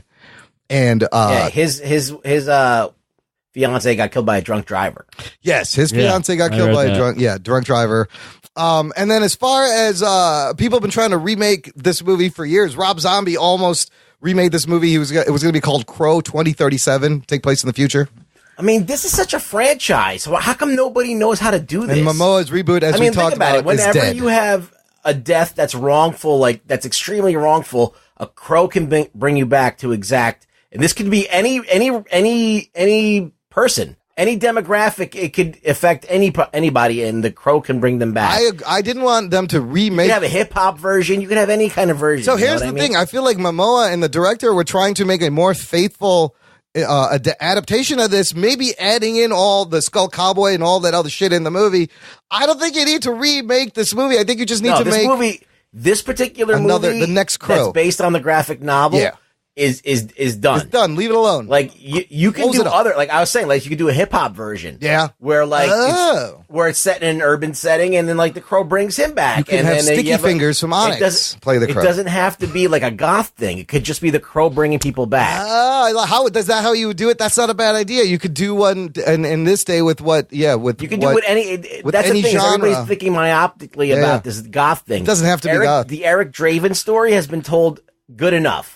Mm-hmm. I mean, look, they made this movie for like no money with an untested actor, with a cast and a director that did one other movie after this, which is Dark City, which is a masterpiece. Dark City is a great science fiction movie, and you see hints of this in this movie, like him working up to that. Yeah, but so he's a visionary director, and he's like gone because he's problematic in a lot of ways. Yeah. But like anyway, this concept though of a crow bringing someone back for revenge, that's a franchise right there. And I miss the revenge movies. Give me like a nice R-rated Death Wish revenge movie. I mean, they Nobody's can have making more those. depth than this one does. Yeah. You can actually go into like the depth of the. But the thing is, like the music and the '90s of it, like kind of makes it. I don't know if you can recapture the same kind of thing. Maybe when I was reading up on the sequels, it did spark like, the crow can be in anybody. Yeah, so you can continue this story with anybody. I think you could do something with that. Maybe an anthology. They tried to do it on Netflix. They did one with Kirsten Dunst. Yeah, she was in one. It was horrible. Yeah. Whoa, that sounds awful. They did one with Eddie Furlong. That was Eddie beyond Furlong horrible. was a crow in the third one. Yes. Now, if you follow if you follow the, I'm talking about cracked out Eddie Furlong. Yes. Not like Terminator 2. No, way past Terminator 2, Eddie Furlong. In the comics, they've had like a woman crow. They've had all kinds of crows. So, that's the only thing that unites them, is that there's a crow that guides them to get, revenge.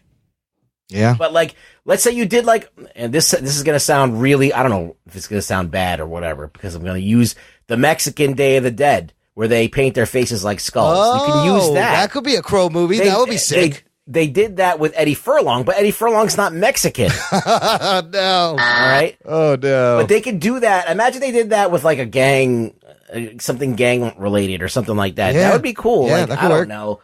Like you could do. I was thinking like Tony Todd and Candyman, and you could set one like in the urban areas or in the projects where this also happens. That would be cool. So it can be done. There's so many different ways you can handle it. Yeah, yeah. Would you have wanted to see a Rob Zombie version? I don't know if he would have made a good version. I think it would have been fine, but I think there's something about this version that's very magical to me. Yeah, it is. There's some magic to it, and just like when you watch like Karate Kid, it's like a standard movie, but it's got a magic to it somehow. There's something special. So I'll tell you about Rob Zombie. Yeah. I watched his Halloween remake. Yeah, that man there's no fucking subtlety or art to what that man does. That man just throws as much shock on screen as possible. Here's a beheading, real up close. There's some more fucking wild shit. He is not subtle in anything. You need to be subtle for this. I think the Crow, as now I'm a fucking expert on it. I think the Crow demands a little bit more artistic. Yeah, this is an artistic director's movie. Yeah.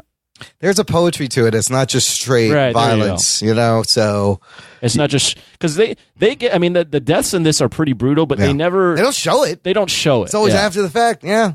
The craziest part is when the bird is eating the girl's eyes. Oh yeah, that's crazy.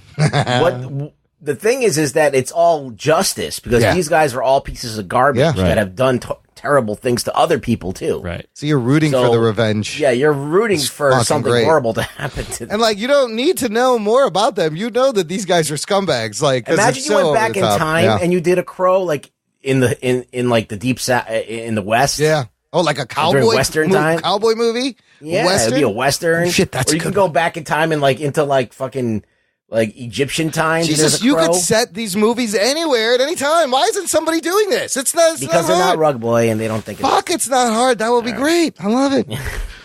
All right, good stuff. Any final thoughts? I think we're done with The Crow. Thanks to Mark. I think. What do you rate it out of a scale of 1 to 10? Let's rate it out of 10. I wouldn't look. This is what when you judge this movie, you got to understand the time that it came out. Yeah. The fact that it was made for no money. Yeah. The fact that the guy in the movie died before they finished it. The fact that it was cursed. So they couldn't do research, reshoots, or fix anything or whatever. Financing was a fucked up thing. So I had all these things going against it. Yeah, they still and it managed still ends up being a good movie. Yeah. Now, I can't give it a 10. Yeah. I can't even give it a 9, but I'll give it an 8.5. Yeah, I was thinking 8 also. Yeah. Because it rises above all of the stuff, and it's still something that I like to watch over and over again. And not because of the action is great, because Brandon Lee's great in it, and it's an earnest film, and it's artistic. And then the fact that it's artistic, it makes me think of like Tim Burton's Batman, which is artistic, and I can watch it over and over again because of its artistic quality. Yep. It's like a trip to watch. Yep. I mean, it's mostly the atmosphere and the mood that you like rewatching this movie. And again, to me, this was like, oh, dark and gritty. This is what I want. Give me dark and gritty. And I read the comic, and I feel like it captured the comic very well. So it did its job in like representing the comic book and adding more depth to it because it didn't have, some of the stuff that was in there. Because it was like when James O'Barr wrote this, he was dealing with the death of someone that he loved. He was making like a poetry to it and putting it into like a character that could exact revenge to this fucking guy who ran over his girlfriend and whatever and killed his girlfriend. So like he made this into this thing and it was raw, and this movie kind of made it better. Yeah. It added more to it. Yeah. So makes it more poetic. I respect that. Yeah. So that's why I'm giving it such a high rating. If that wasn't all going, like if it was like a completely shitty adaptation of the comic, I'd probably drop it down a couple of points. But because it encapsulates what the comic feels like, I give it high marks. I agree. 8 also. Anthony, what about you? I'm going to go 7.5. Okay. I just didn't live at this time, so I didn't really know. All the things you're saying, it's not my reality when I saw this movie. Right. But I can appreciate the things I really like about it. Obviously, the setting is different. It's unique. Brandon Lee kills it. And there's just a lot of I for whatever reason the lines with the little girl really resonated with me in the beginning at the end. Yeah. So I think there's a lot of heart behind this film, and knowing the fact that Brandon Lee died making this film, and the just those lines, I think give you as the kids say, the feels watching this film. Those I was reading some stuff. Those lines were added last minute. I know. To tie up the movie. Definitely feels like those lines are for Brandon as well. It's amazing. The thing about it is, you think about what movies are today. There are these multi-million-dollar, huge things that have so much like redundancy and people doing this and doing that. This movie, a guy fucking died on because people. There was nobody watching. Like nobody's watching the fucking prop gun. Yeah, it was so low budget. Just a series of just tragic mistakes and there was no way this movie should even be watchable. Yeah, I mean the fact that they saved it, how they did after what happens is amazing. Like, I know, like people are gonna be like, well, Rug Boy, you give all these big Marvel movies such shitty scores, but you give this one such a high score. I'm like, because this movie had everything going against it. There's no way this movie should even be on my radar. but it's a movie that I love because it's It's artistic. the fucking Crow. And imagine Brandon Lee survived. I gotta throw in one comment. Yeah. Wikipediaing this stuff. Yeah. People get hurt filming movies a lot more than you think. Yeah, it's true. It's true. A lot of stunt actors You don't get hear about it. really fucked up. There was a death on Deadpool 2. That stunt lady died. A lot of backup stunt guys really get fucked up. Making the It's films a you watch. dangerous job. The stunt guys definitely, but the main not the stars main don't guy. get No, killed. but yeah, I clicked that link and it led me down the rabbit hole. Oh, of yeah, people of getting all- injured during filming. Yeah. Yeah. Well, that filming happens a lot. movies, and it happens a Yeah. lot Jackie more. Chan, just look at his every Oh, fucking God, his Tom body Cruise broke too, down. man. Tom Cruise fucks himself up every movie too. Yeah, Tom Cruise always is in. But the on fact that crazy. there's like a prop gun, nobody checked it, nobody's looking out, nobody. It was a series of mistakes. Wow, yeah. So, and if he survived, man, I'm telling you, he was coming out of B movie status. A couple of movies, he would have been fucking huge, and he really would have made his own place outside of his father's legacy. It would have been a completely different thing. Well, I mean, this is the movie. I mean, This is the movie. up until though. that point, he Yeah. had been doing the Asian influenced roles, and this is something that is completely different than his father would have I could done. totally see him as Nightwing. He would have made a great Nightwing. He would have made a great Joker. This is how awesome Brandon Lee was. I also read that he consulted on the script, and they, based on his suggestion, they cut a character who was like an Asian stereotype gangster, and he's like, "We got to lose that. That's a fucking stereotype." So Brandon Lee was conscious about this at all, man. Dude, helping in the fight choreography and helping in the writing, like super talented guy. I think we didn't see anything from him. Look, if you want to see his karate chops, go watch Rapid Fire. His acting's not the greatest in that movie, but his karate's pretty good. He would have gotten better. I mean, if like guys like Arnold can make it where they did, he would have been he would have been fine because he. I know. I still mourn the fact that he's dead. Yeah, like yeah. we could have had a great 28. action star. He missed the 20 that had the legacy of Bruce Lee. Yes, he missed the 27 Club by And we 1 year. just got a little taste of it, and that was it. And I still wish Bruce Lee was alive. Yeah, that too. That was also taken way too young. There was an article today on one of the MMA sites that I follow, and they're like, "Would Bruce Lee have been a UFC fan?" And there's the debate. And I was like, "Yeah, he would have been because he started basically." He kind of started the whole, like you said, the concept, when the he theory was of like, it.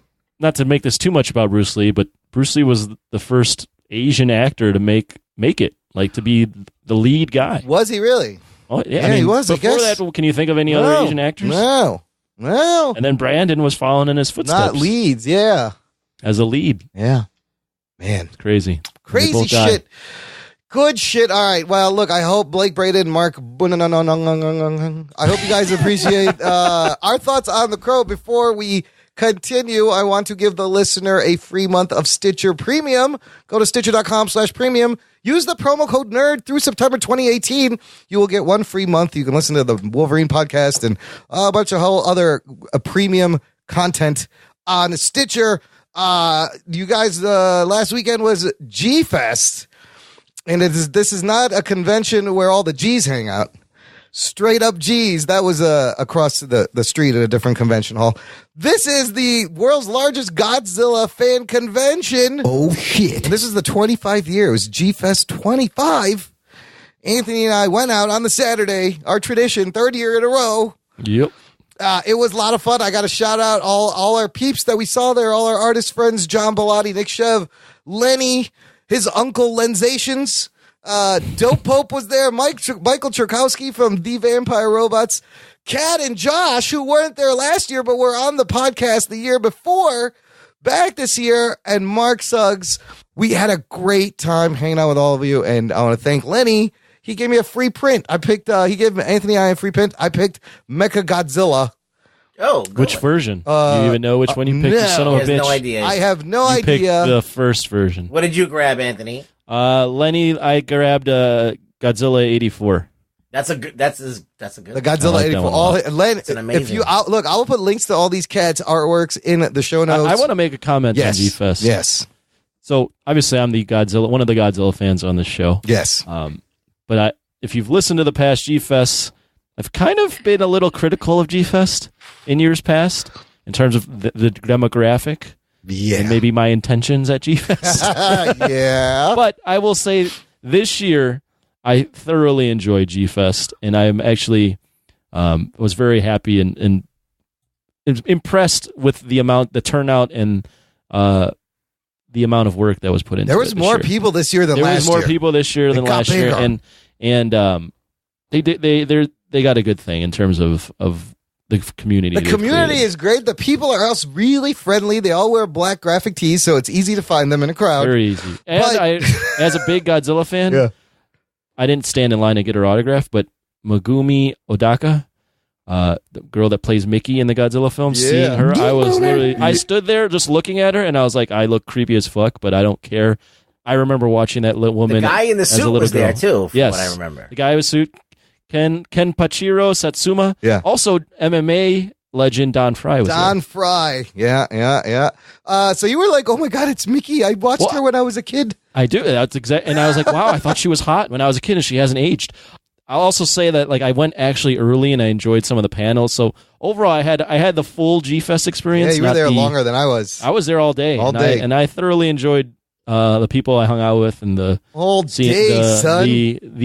panels and everything. Everything was great. You know what my opinion is on G-Fest and just this idea of G-Fest is that if you're into Godzilla and then you make it all the way out there to a convention about Godzilla, you're like a real deal. You're not some schlub that's like, I'm just going to go to Godzilla Fest because everybody's doing it. No, because nobody's doing it. Only those guys are doing it. That is the true fans there. Absolutely. Yeah, those are the real fans. Those are people who really fucking love Godzilla. I mean, I got to get out there one of these days. Well, what's really cool too, and I noticed this getting there early on Saturday, is the amount of kids that are there that like Godzilla. I'm like, not like I don't mean to be like sentimental or like patronizing, but I'm like, damn, Godzilla's going to continue. Like it's still going to be a thing.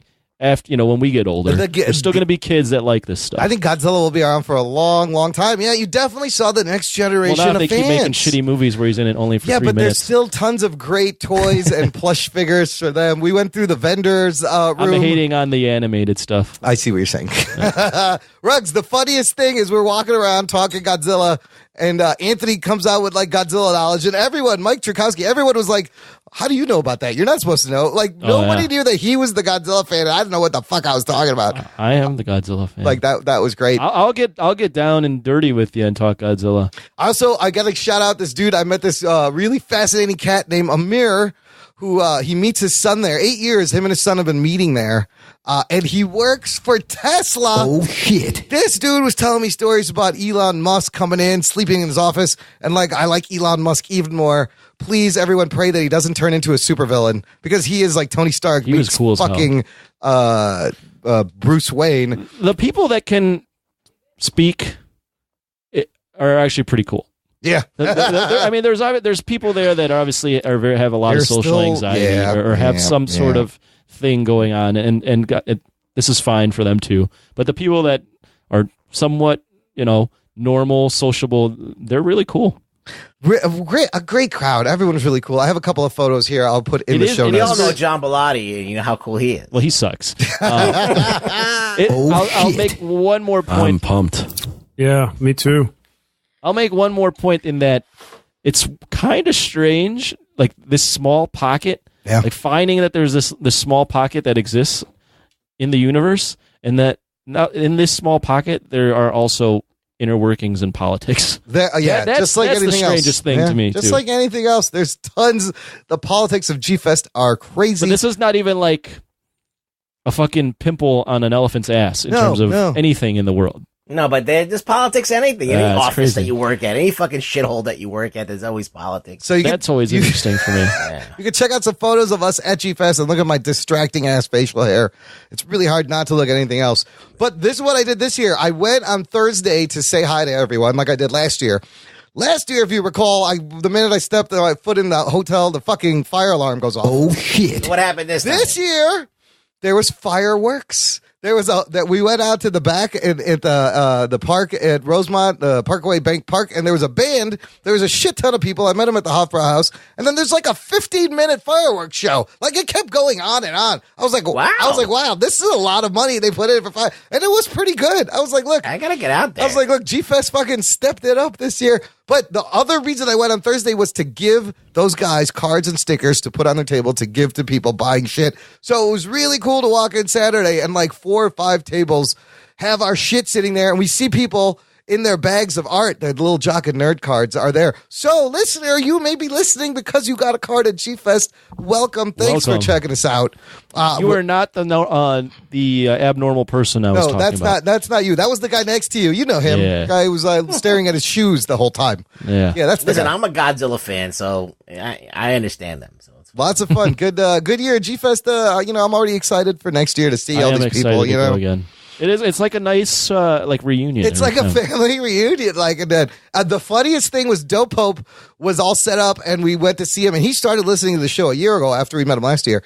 And the first thing he says, he's like, "I feel like I've been hanging out with you guys all year. Like every Sunday, we're hanging out." Yeah, he goes, "It's really nice. It's really nice hanging with you guys. Yeah. I've been listening to you guys every week, and it's just nice to finally see you. It's so weird. But I feel like I know you." I was like, "Wow, that's crazy." The power of podcasting. Love Dope Hope. the dope. That's a straight up New York accent.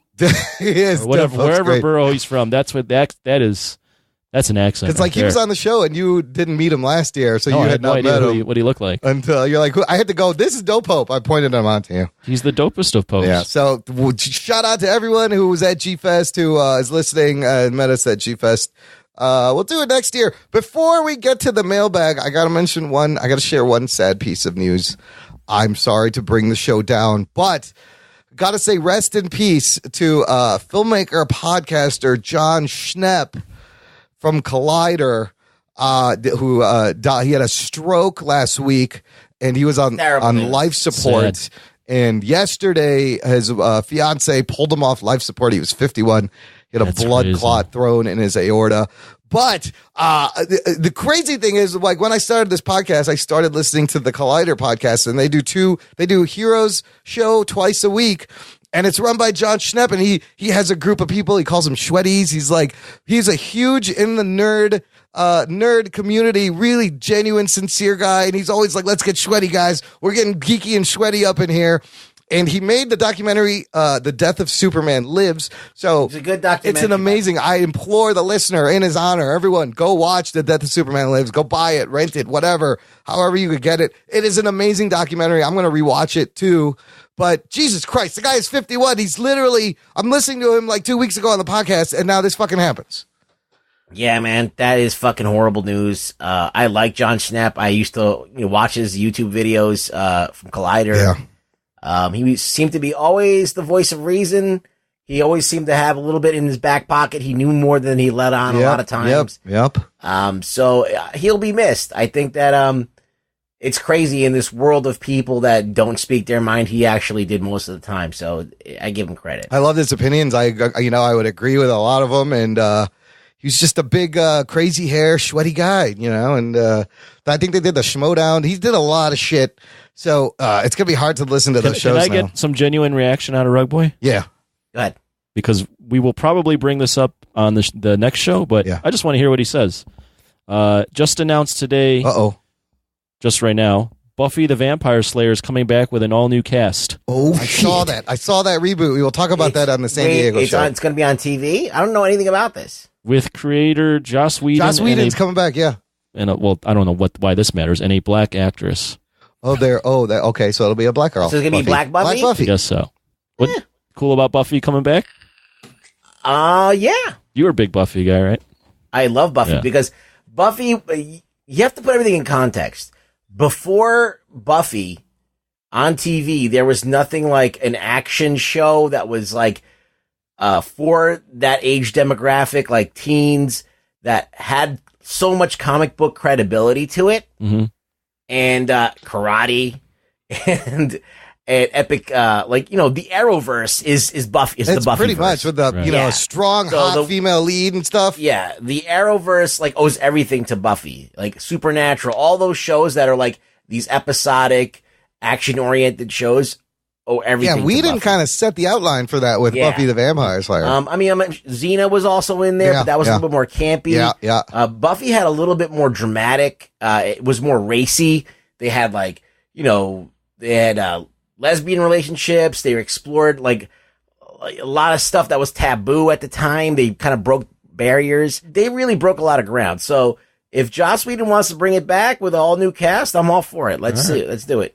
They're never going to be able to recapture the old show. I mean, Sarah Michelle Gellar, I'm going to be honest and say she's probably not the best person to be Buffy because she couldn't really fight. So it was like constantly with a stunt double over there. Yeah. It was like obviously a stunt double. But she was all the Buffy. time. I mean, who didn't? But she was good as Buffy. Yeah. She was just not a great Buffy doing the stunts. So if they could find an actress that's more capable and more convincing. Did you like Angel, the spinoff? I did like Angel. Yeah. It was pretty good. And then what's her name? Also the Eliza Dushku. Oh my God, Eliza Dushku is amazing in everything. She was great in that, and she was also great in Dollhouse. Yeah. And what was her character's name on Buffy? Echo. Oh, she was. She was. No, she was Faith. She was Faith, dude. She was so smoking hot on that. She still is. Like she's like half Albanian. I don't know what it is. Yeah, she's one of the best. Yeah. So, man, that's cool. I think a lot of Buffy fans are going to get very excited because it's Whedon bringing it back. If it was anybody else, bring that up real quick. Good shit. All right, yeah, I mean, it doesn't bother me that he's recasting it. I mean, he has to. He can't get Sarah Michelle Gellar. Like she's too old for it. They need a new cast. Start over. If they could make it legit and with good action, I'm all for it. Let's get into the mailbag. But I'm going to throw in one last thing. Fucking Cloak and Dagger. It's really good. It's fucking good, dude. I know. I got to catch up. Oh my God. 3 episodes. I just watched the 8th episode just came out. It's a good show. They just announced season 2. I mean, like, it's close. It's up there So with you've been watching it and it's good. Yes. Highly recommended. Get caught up. It's only 10 episode season. Very close to what they're doing on Netflix, man. There's a lot of swearing and there's a lot of fucked up, shocking deaths. It's good shit. Cloak and Dagger. Get on it on Freeform. Is it better than Luke Cage? It may be. It's like it may be. It's tighter. These characters are great. What they're doing is really good. Okay, How about the action? Is there action? Yeah. There is. It's more the performances and the chemistry of the kids and the cast, and the writing is really good. And he's starting to use his powers. He's got a cloak, but the cloak he has is so meaningful. It's really well done. Like they're improving fucking Cloak and Dagger a little bit. On this show. Right. Let's dive into the mailbag. First thing I want to share is a Facebook post from our buddy Matthew Lawrence that just made me go. Okay, he writes, so I'm not a big reader at all. And full disclosure, I have never read a comic book. But I felt like going back and listening to what the fuck happened to Green Lantern because while it wasn't a good movie, I didn't hate it either. Anyways, all the talk about the lanterns and different colored lanterns really intrigued me, so I bought my first comic book ever. Oh, fucking nerd. The 6-book series for Rebirth by Jeff Johns. My question is, if I actually like reading the comics, what would be next after the 6-book set? Where do I go after? And for someone that hasn't been in that world, how do I learn to understand it all? There is a lot of content. Imran, say nothing. Read the comics first. I'm just going to say... Then get back to Look, us. the point is we got someone to buy a comic book. Yeah, he bought it. Holy Read it. shit, that's great. That's a start. Now read it. That's a win for me. Then we'll talk. Read it. If you like it, we'll talk. Anthony, what would you tell him? Well, that's good advice. I would say if he likes it. We're going to spin our wheels and never read that fucking thing. Yeah. Okay, that's a good point. If he likes it. You bought one. Now read it, Matthew. If he likes it, continue with Jeff Johns and Green Lantern. Go to Sinestro Corps. Go to Blackest Night, Brightest Day, all of those. You'll really enjoy it if you like Green Lantern Rebirth, and I thoroughly enjoyed Green Lantern Rebirth. It's excellent. A lot of the Jeff Johns Green Lantern and the Flash Rebirth shit is really good, and his Aquaman's really good. Should he watch like some kind of like comic historian or something? No, read the books. To, like, get caught. Is there enough in that if you're going in blind? I don't know. I think That's you got to read cheating. the books. I would rather read it, but if you read those 6 books and then watch the comics historian, maybe. No, I'm saying is there enough for you to know about what Green Lantern is from the Rebirth from those books? Rebirth does a really good job of kind of summing up what was cool about Hal Jordan Green Lantern. Okay. Yeah. It's Jeff Johns writing a love letter to Hal Jordan Green Lantern. It's like a reset. He gets you caught up to speed. He does it with all his Rebirth and he series. like tastefully explains why the yellow is a weakness for him and all that stuff. It's pretty good. There is a lot because once you get into it, you will discover all these things spinning off. Yes, I'm just one of the things I wanted of the show was like to turn people on to cool shit and get people to read comic books, and we got them to buy a comic book. Let's get them to read the comic book. I'm a fucking happy, proud Even papa. though we don't buy comic books anymore. Well, I do. I still do. I got a stack there. I got a stack I haven't read. I occasionally still do. I still buy comics, just not superhero comics. There you go. All right. I'm buying like Stray Bullets and fucking Saga and Spider-Man and Walking Dead. Okay, email from Wes Cranford. Yank from Down Under, good day, mate, he writes. I just listened to your review of Luke Cage, and it was pretty spot on. Wanted to add, though, that there was a bit too much soapy dialogue, and I fast-forwarded through those. Also, when Cage ate at a table, he ate like a Danish aristocrat. Took me out of the scene. I don't know what he's talking about. Did he have a pinky up? Yeah, I don't know what that I'm not means. sure what that means. Now, I know how Rug Boy felt. I don't know. I agree that it's the music that sets this show apart. I loved it right from the first scene when Cage put on his earphones before kicking ass. Also, did you notice that the band music reflected the character arc of that scene? Just really well done. And hey, Danny Rand never mentioned himself. I'm Danny Rand. I'm the Iron Fist. He was a lot less insipid than before. By the way, he is annoying me in Game of Thrones too. I'm in season 4. He's not. Luckily, he's not in it a lot, Wes. So just fast forward past his parts. From last show, yes, Rug Boy, I'm sick and tired of all these oversensitive asshole whining their points of view online. I want to bitch slap them all. Boo-hoo. They need to get a life. You keep pissing them off and rocking the boat. Love your work. Good on ya, Wesley. Oh, and Anthony. No, I don't sound Aussie. The Yankee accent never goes away. I just use more of their vernacular. Maybe I'll up my Patreon so I can get on the show, as I have no fucking idea how to send a speak pipe or audio email. Sent from my iPhone, he says. It's so easy. He doesn't call it a speak pipe either. He called it a speed pipe. Ooh, he's thinking about doing coke. Oh shit! Man, I had a speed pipe and an 8-ball the other day. I didn't sleep for days. Look, you have an iPhone, sir. It's very easy. There's an app on there called Voice Memo. You fire it up, press record, talk your shit, press stop, and email it to show@jockandnerd. It's that simple. Show@jockandnerd.com, or go to our website, click on the thing. It works right in your phone. Wes, get in touch. It's very easy to do. Something tells me that Matt Miller sent us something. Matt Miller knows how to do it. Let's have him show you how to use the speak pipe. What's up, Jock Elites and Nerdlings? Matthew James here. So I saw the movie Isle of Dogs or Isle of Dogs, depending on your pronunciation. That came out a little earlier this year. Now. Is Isle of Dogs have anything to do with what we're talking about here? No, it's that Wes Anderson puppet movie with dogs. Yeah, I haven't seen it yet. I haven't seen it yet. Go ahead, play okay. it. I mean, it's not something we talk about in this podcast, but go ahead. Interesting choice for review, but okay. Basically, in the movie, there's a decree that comes down that bans having a dog and sends them to live on this place called Trash Island because they're all getting this dog flu. And throughout the movie, they kind of do a small little sneeze, which is kind of cute. Anyways, in the movie, there's a boy that wakes up from a coma. He goes on an adventure to find his long-lost bodyguard dog named Spots. Once he gets to the island, he runs into a couple of other dogs that are living there. Okay, stop it. Yeah. This has nothing to do with our show. He's just movie reviewing for his own sake. It's movie reviews by Matt Miller. Yeah. Do we need this? All right, go ahead. And from there, they start searching for Spots.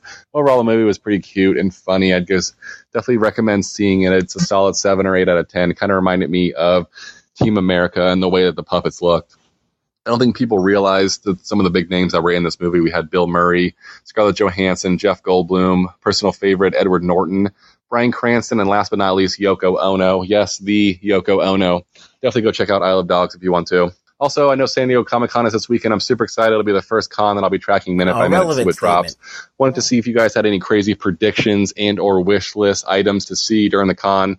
I'm very excited. Hope everybody gets what they want to see this weekend, and we see a lot of cool stuff. Okay, any predictions? What do we? I don't know. Godzilla trailer. That's what I'm looking for right now. I am looking forward to Godzilla 2 trailer. Aquaman. I'm excited about Aquaman. That Godzilla 2 trailer. Even though I should just be patient and hold out. Yeah. Want to fucking see the monsters now. It was the talk of G-Fest, that's for sure. Where did you see the Titans trailer? No. Yes, we're going to talk about that. We're talking about that on G-Fest on the next one. Yeah, we're going to talk about all that shit on the next episode. I got thoughts on that Titans trailer. Yeah, okay. Back to Matt. Lastly, I mentioned last week that I saw the possibility of a live-action Gundam Wing movie being made. Wanted to see what your thoughts were on that. I'm a super big Gundam Wing fan. Wouldn't mind seeing Deathsight or Heavy Arms on the big screen. All right, guys, we'll talk to you later. Ruggs, I feel like Gundam is your area of expertise. Are you excited about a Gundam movie? I've seen a few Gundam movies, and I enjoy them. They're, it's giant mech robots. They're mech like robots fighting shit. Other things. Yeah, like basically Robotech. It's Robotech. I love Robotech. Macross, whatever you want to call it. Sure, why not? I mean, it's kind of like passe now that the Transformers and Pacific Rim have been done. Yeah. But I don't know. Is it like the GoBots to the Transformers a little bit? No, it's just like irrelevant now that you've done Transformers and you've done Pacific So Rim. now they just want to capitalize. Here's another thing. The angle is more space. Oh, like okay. a space movie. Okay, not on Earth at all. No, it could be on Earth, but like it's definitely space battles and stuff out in outer space. You can do a lot of shit with that to kind of take it apart from Pacific Rim. I mean, Transformers are aliens too, so I think that it's familiar ground, but everybody loves a Gundam. I mean, if you watched Ready Player One, there's a scene where a Gundam fights Mechagodzilla in it, and it's kick-ass. Oh, wow, that's I gotta watch that movie. There's a clip online. You should watch it. If you haven't seen it, it's pretty sick. Anthony, you know about Gundam at all? I'm not a Gundam guy at all. Yeah. Do you know what it is? Have you heard of it?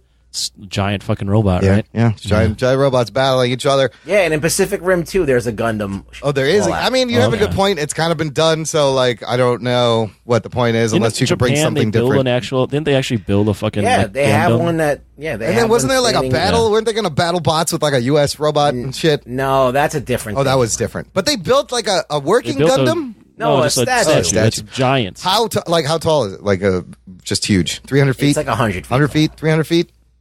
No, like 100. Maybe under 100. There's a 300-foot tall Hello Kitty statue next to it, though. That's weird. 64.6 feet tall. Oh, it's 64. It's under 100 feet. That's pretty big, though. That's a big ass statue. If you see it, it's like it's big as a building. Cool. Yeah, call it Gundam, Pacific Rim 3, whatever. Doesn't matter. Okay, finally, I'm going to share a little thing that's happening over on the Facebook page, Jock and Nerd Nation. Join the group. There's a little bit of a Jock and Nerd battle going on in the Morrison household. Steve and Lisa Morrison are lovely listeners and Patreon supporters. Lisa Morrison posts, Jock and Nerd friends, I need your help. I couldn't listen to most of this week's podcast as I have not been able to watch season 2 of Luke Cage because somebody, Steve Morrison, hasn't finished Jessica Jones season 2 yet. I took a lot of shit for watching that without him. So if you could all take a minute out of your day to encourage him to get his ass in gear and finish Jessica Jones, I'd be grateful. Thanks. Oh, shit. Steve, what are you doing, buddy? You don't need to watch Jessica Jones season 2 to watch Luke Cage. Just start watching that and fuck 'em. That is also correct. If you're holding someone back from listening to our show, I take this personally. In his defense, here's his argument. Here's Steve's side. He says, it's so hard to sit indoors and watch TV when there's soccer and baseball to watch. The only place I could dedicate time like that is the crapper. My fortress of solitude. Look, I'm on Steve's side. No, fuck that. No, hey, I don't Brian, know. what the fuck is wrong with you? What are you sitting in? It's summer. Yeah, Go okay. get outdoors. Here's what you do. Baseball, in the 3 hours of baseball, there's maybe like 20 minutes of action. In between, just pull it up on your phone, put some earplugs in, you can watch, and then like every half an hour something happens, you can look up. You're not going to miss nothing. Oh, my God. That's what I would do. And you can binge watch this in like 2 days. Yeah. That's not TV viewing is harder in the summer. I guess get outdoors unless you have no pigment in your skin. What's like Imran, outdoors? I'm in a cave and you're in a fucking albino. It then burns. Stay and get outdoors and do something. Any more sunny? It's sun. Fuck the sun. Burns. That's why I love The Crow, because it was all dark. But look, I feel bad she can't listen to the episode. So Steve Morrison, fucking figure it out. Get your ass in gear. Like Rugg said, just watch Luke Cage and then go back and watch Jessica Jones. Or just watch it without him, Lisa. Fuck him. I don't know. Fuck him. Watch it without him, though. Our show is more important than your marriage. Watch it without him, and he'll be fine. Oh, shit. Okay, and that's going to take us to the end of the show. We got to mention a couple of guests. One guest appearance, Anthony. You were on another show. I was. A very I was fun on show. the latest episode of Voice from the Underground podcast. Yeah. Yeah, we talked about a couple things. Ant-Man and the Wasp. So you get to hear me talk about that again. We talked about the new Sacha Baron Cohen show. Who is America? Who is America? We talked about some baseball, some jock stuff. We had talked a little politics. NBA shit. I listened to it. It was good. It was a good episode, and I'll put a link in the show notes. Cool guys. Yeah, if you listen to our Black Panther podcast review, we have TJ from TJ and Jason and I. We have TJ on our. We've had him on. I got to get Jason on. They're great guys, great show, and also Delhauer finally put out a new episode of the Ginger Geek Pod. I'll put a link to that. It's all about Blade Runner and Cyberpunk. I listened to his first episode. What'd you think? It was interesting. Right? It's good. I like his take on stuff. The Scream episode. The Scream episode is really good. If you are into like Cyberpunk and you like the Blade Runner 2049, you will, or the whole Blade Runner movies, you will enjoy this episode. He's really into cyberpunk bitches, as he said. Look, Ruggs, where can the listener find you? Did you delete your Twitter yet? I don't know. I might not be on Maybe Twitter we don't long. give up. Look, find him on the Facebook. He's in the Facebook group. Yeah. I don't even know if I'm going to exist. Meanwhile, Ruggs in like is back deleting his tweets as fast as he can.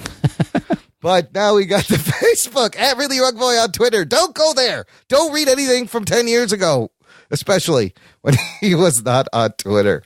And always, as we end, subscribe to the show so you don't miss a show. It's free. There's going to be a special bonus show later this week. Listener, tell a friend, spread the geekery. Thank you for listening to the Jock and Nerd podcast. My name is Imran.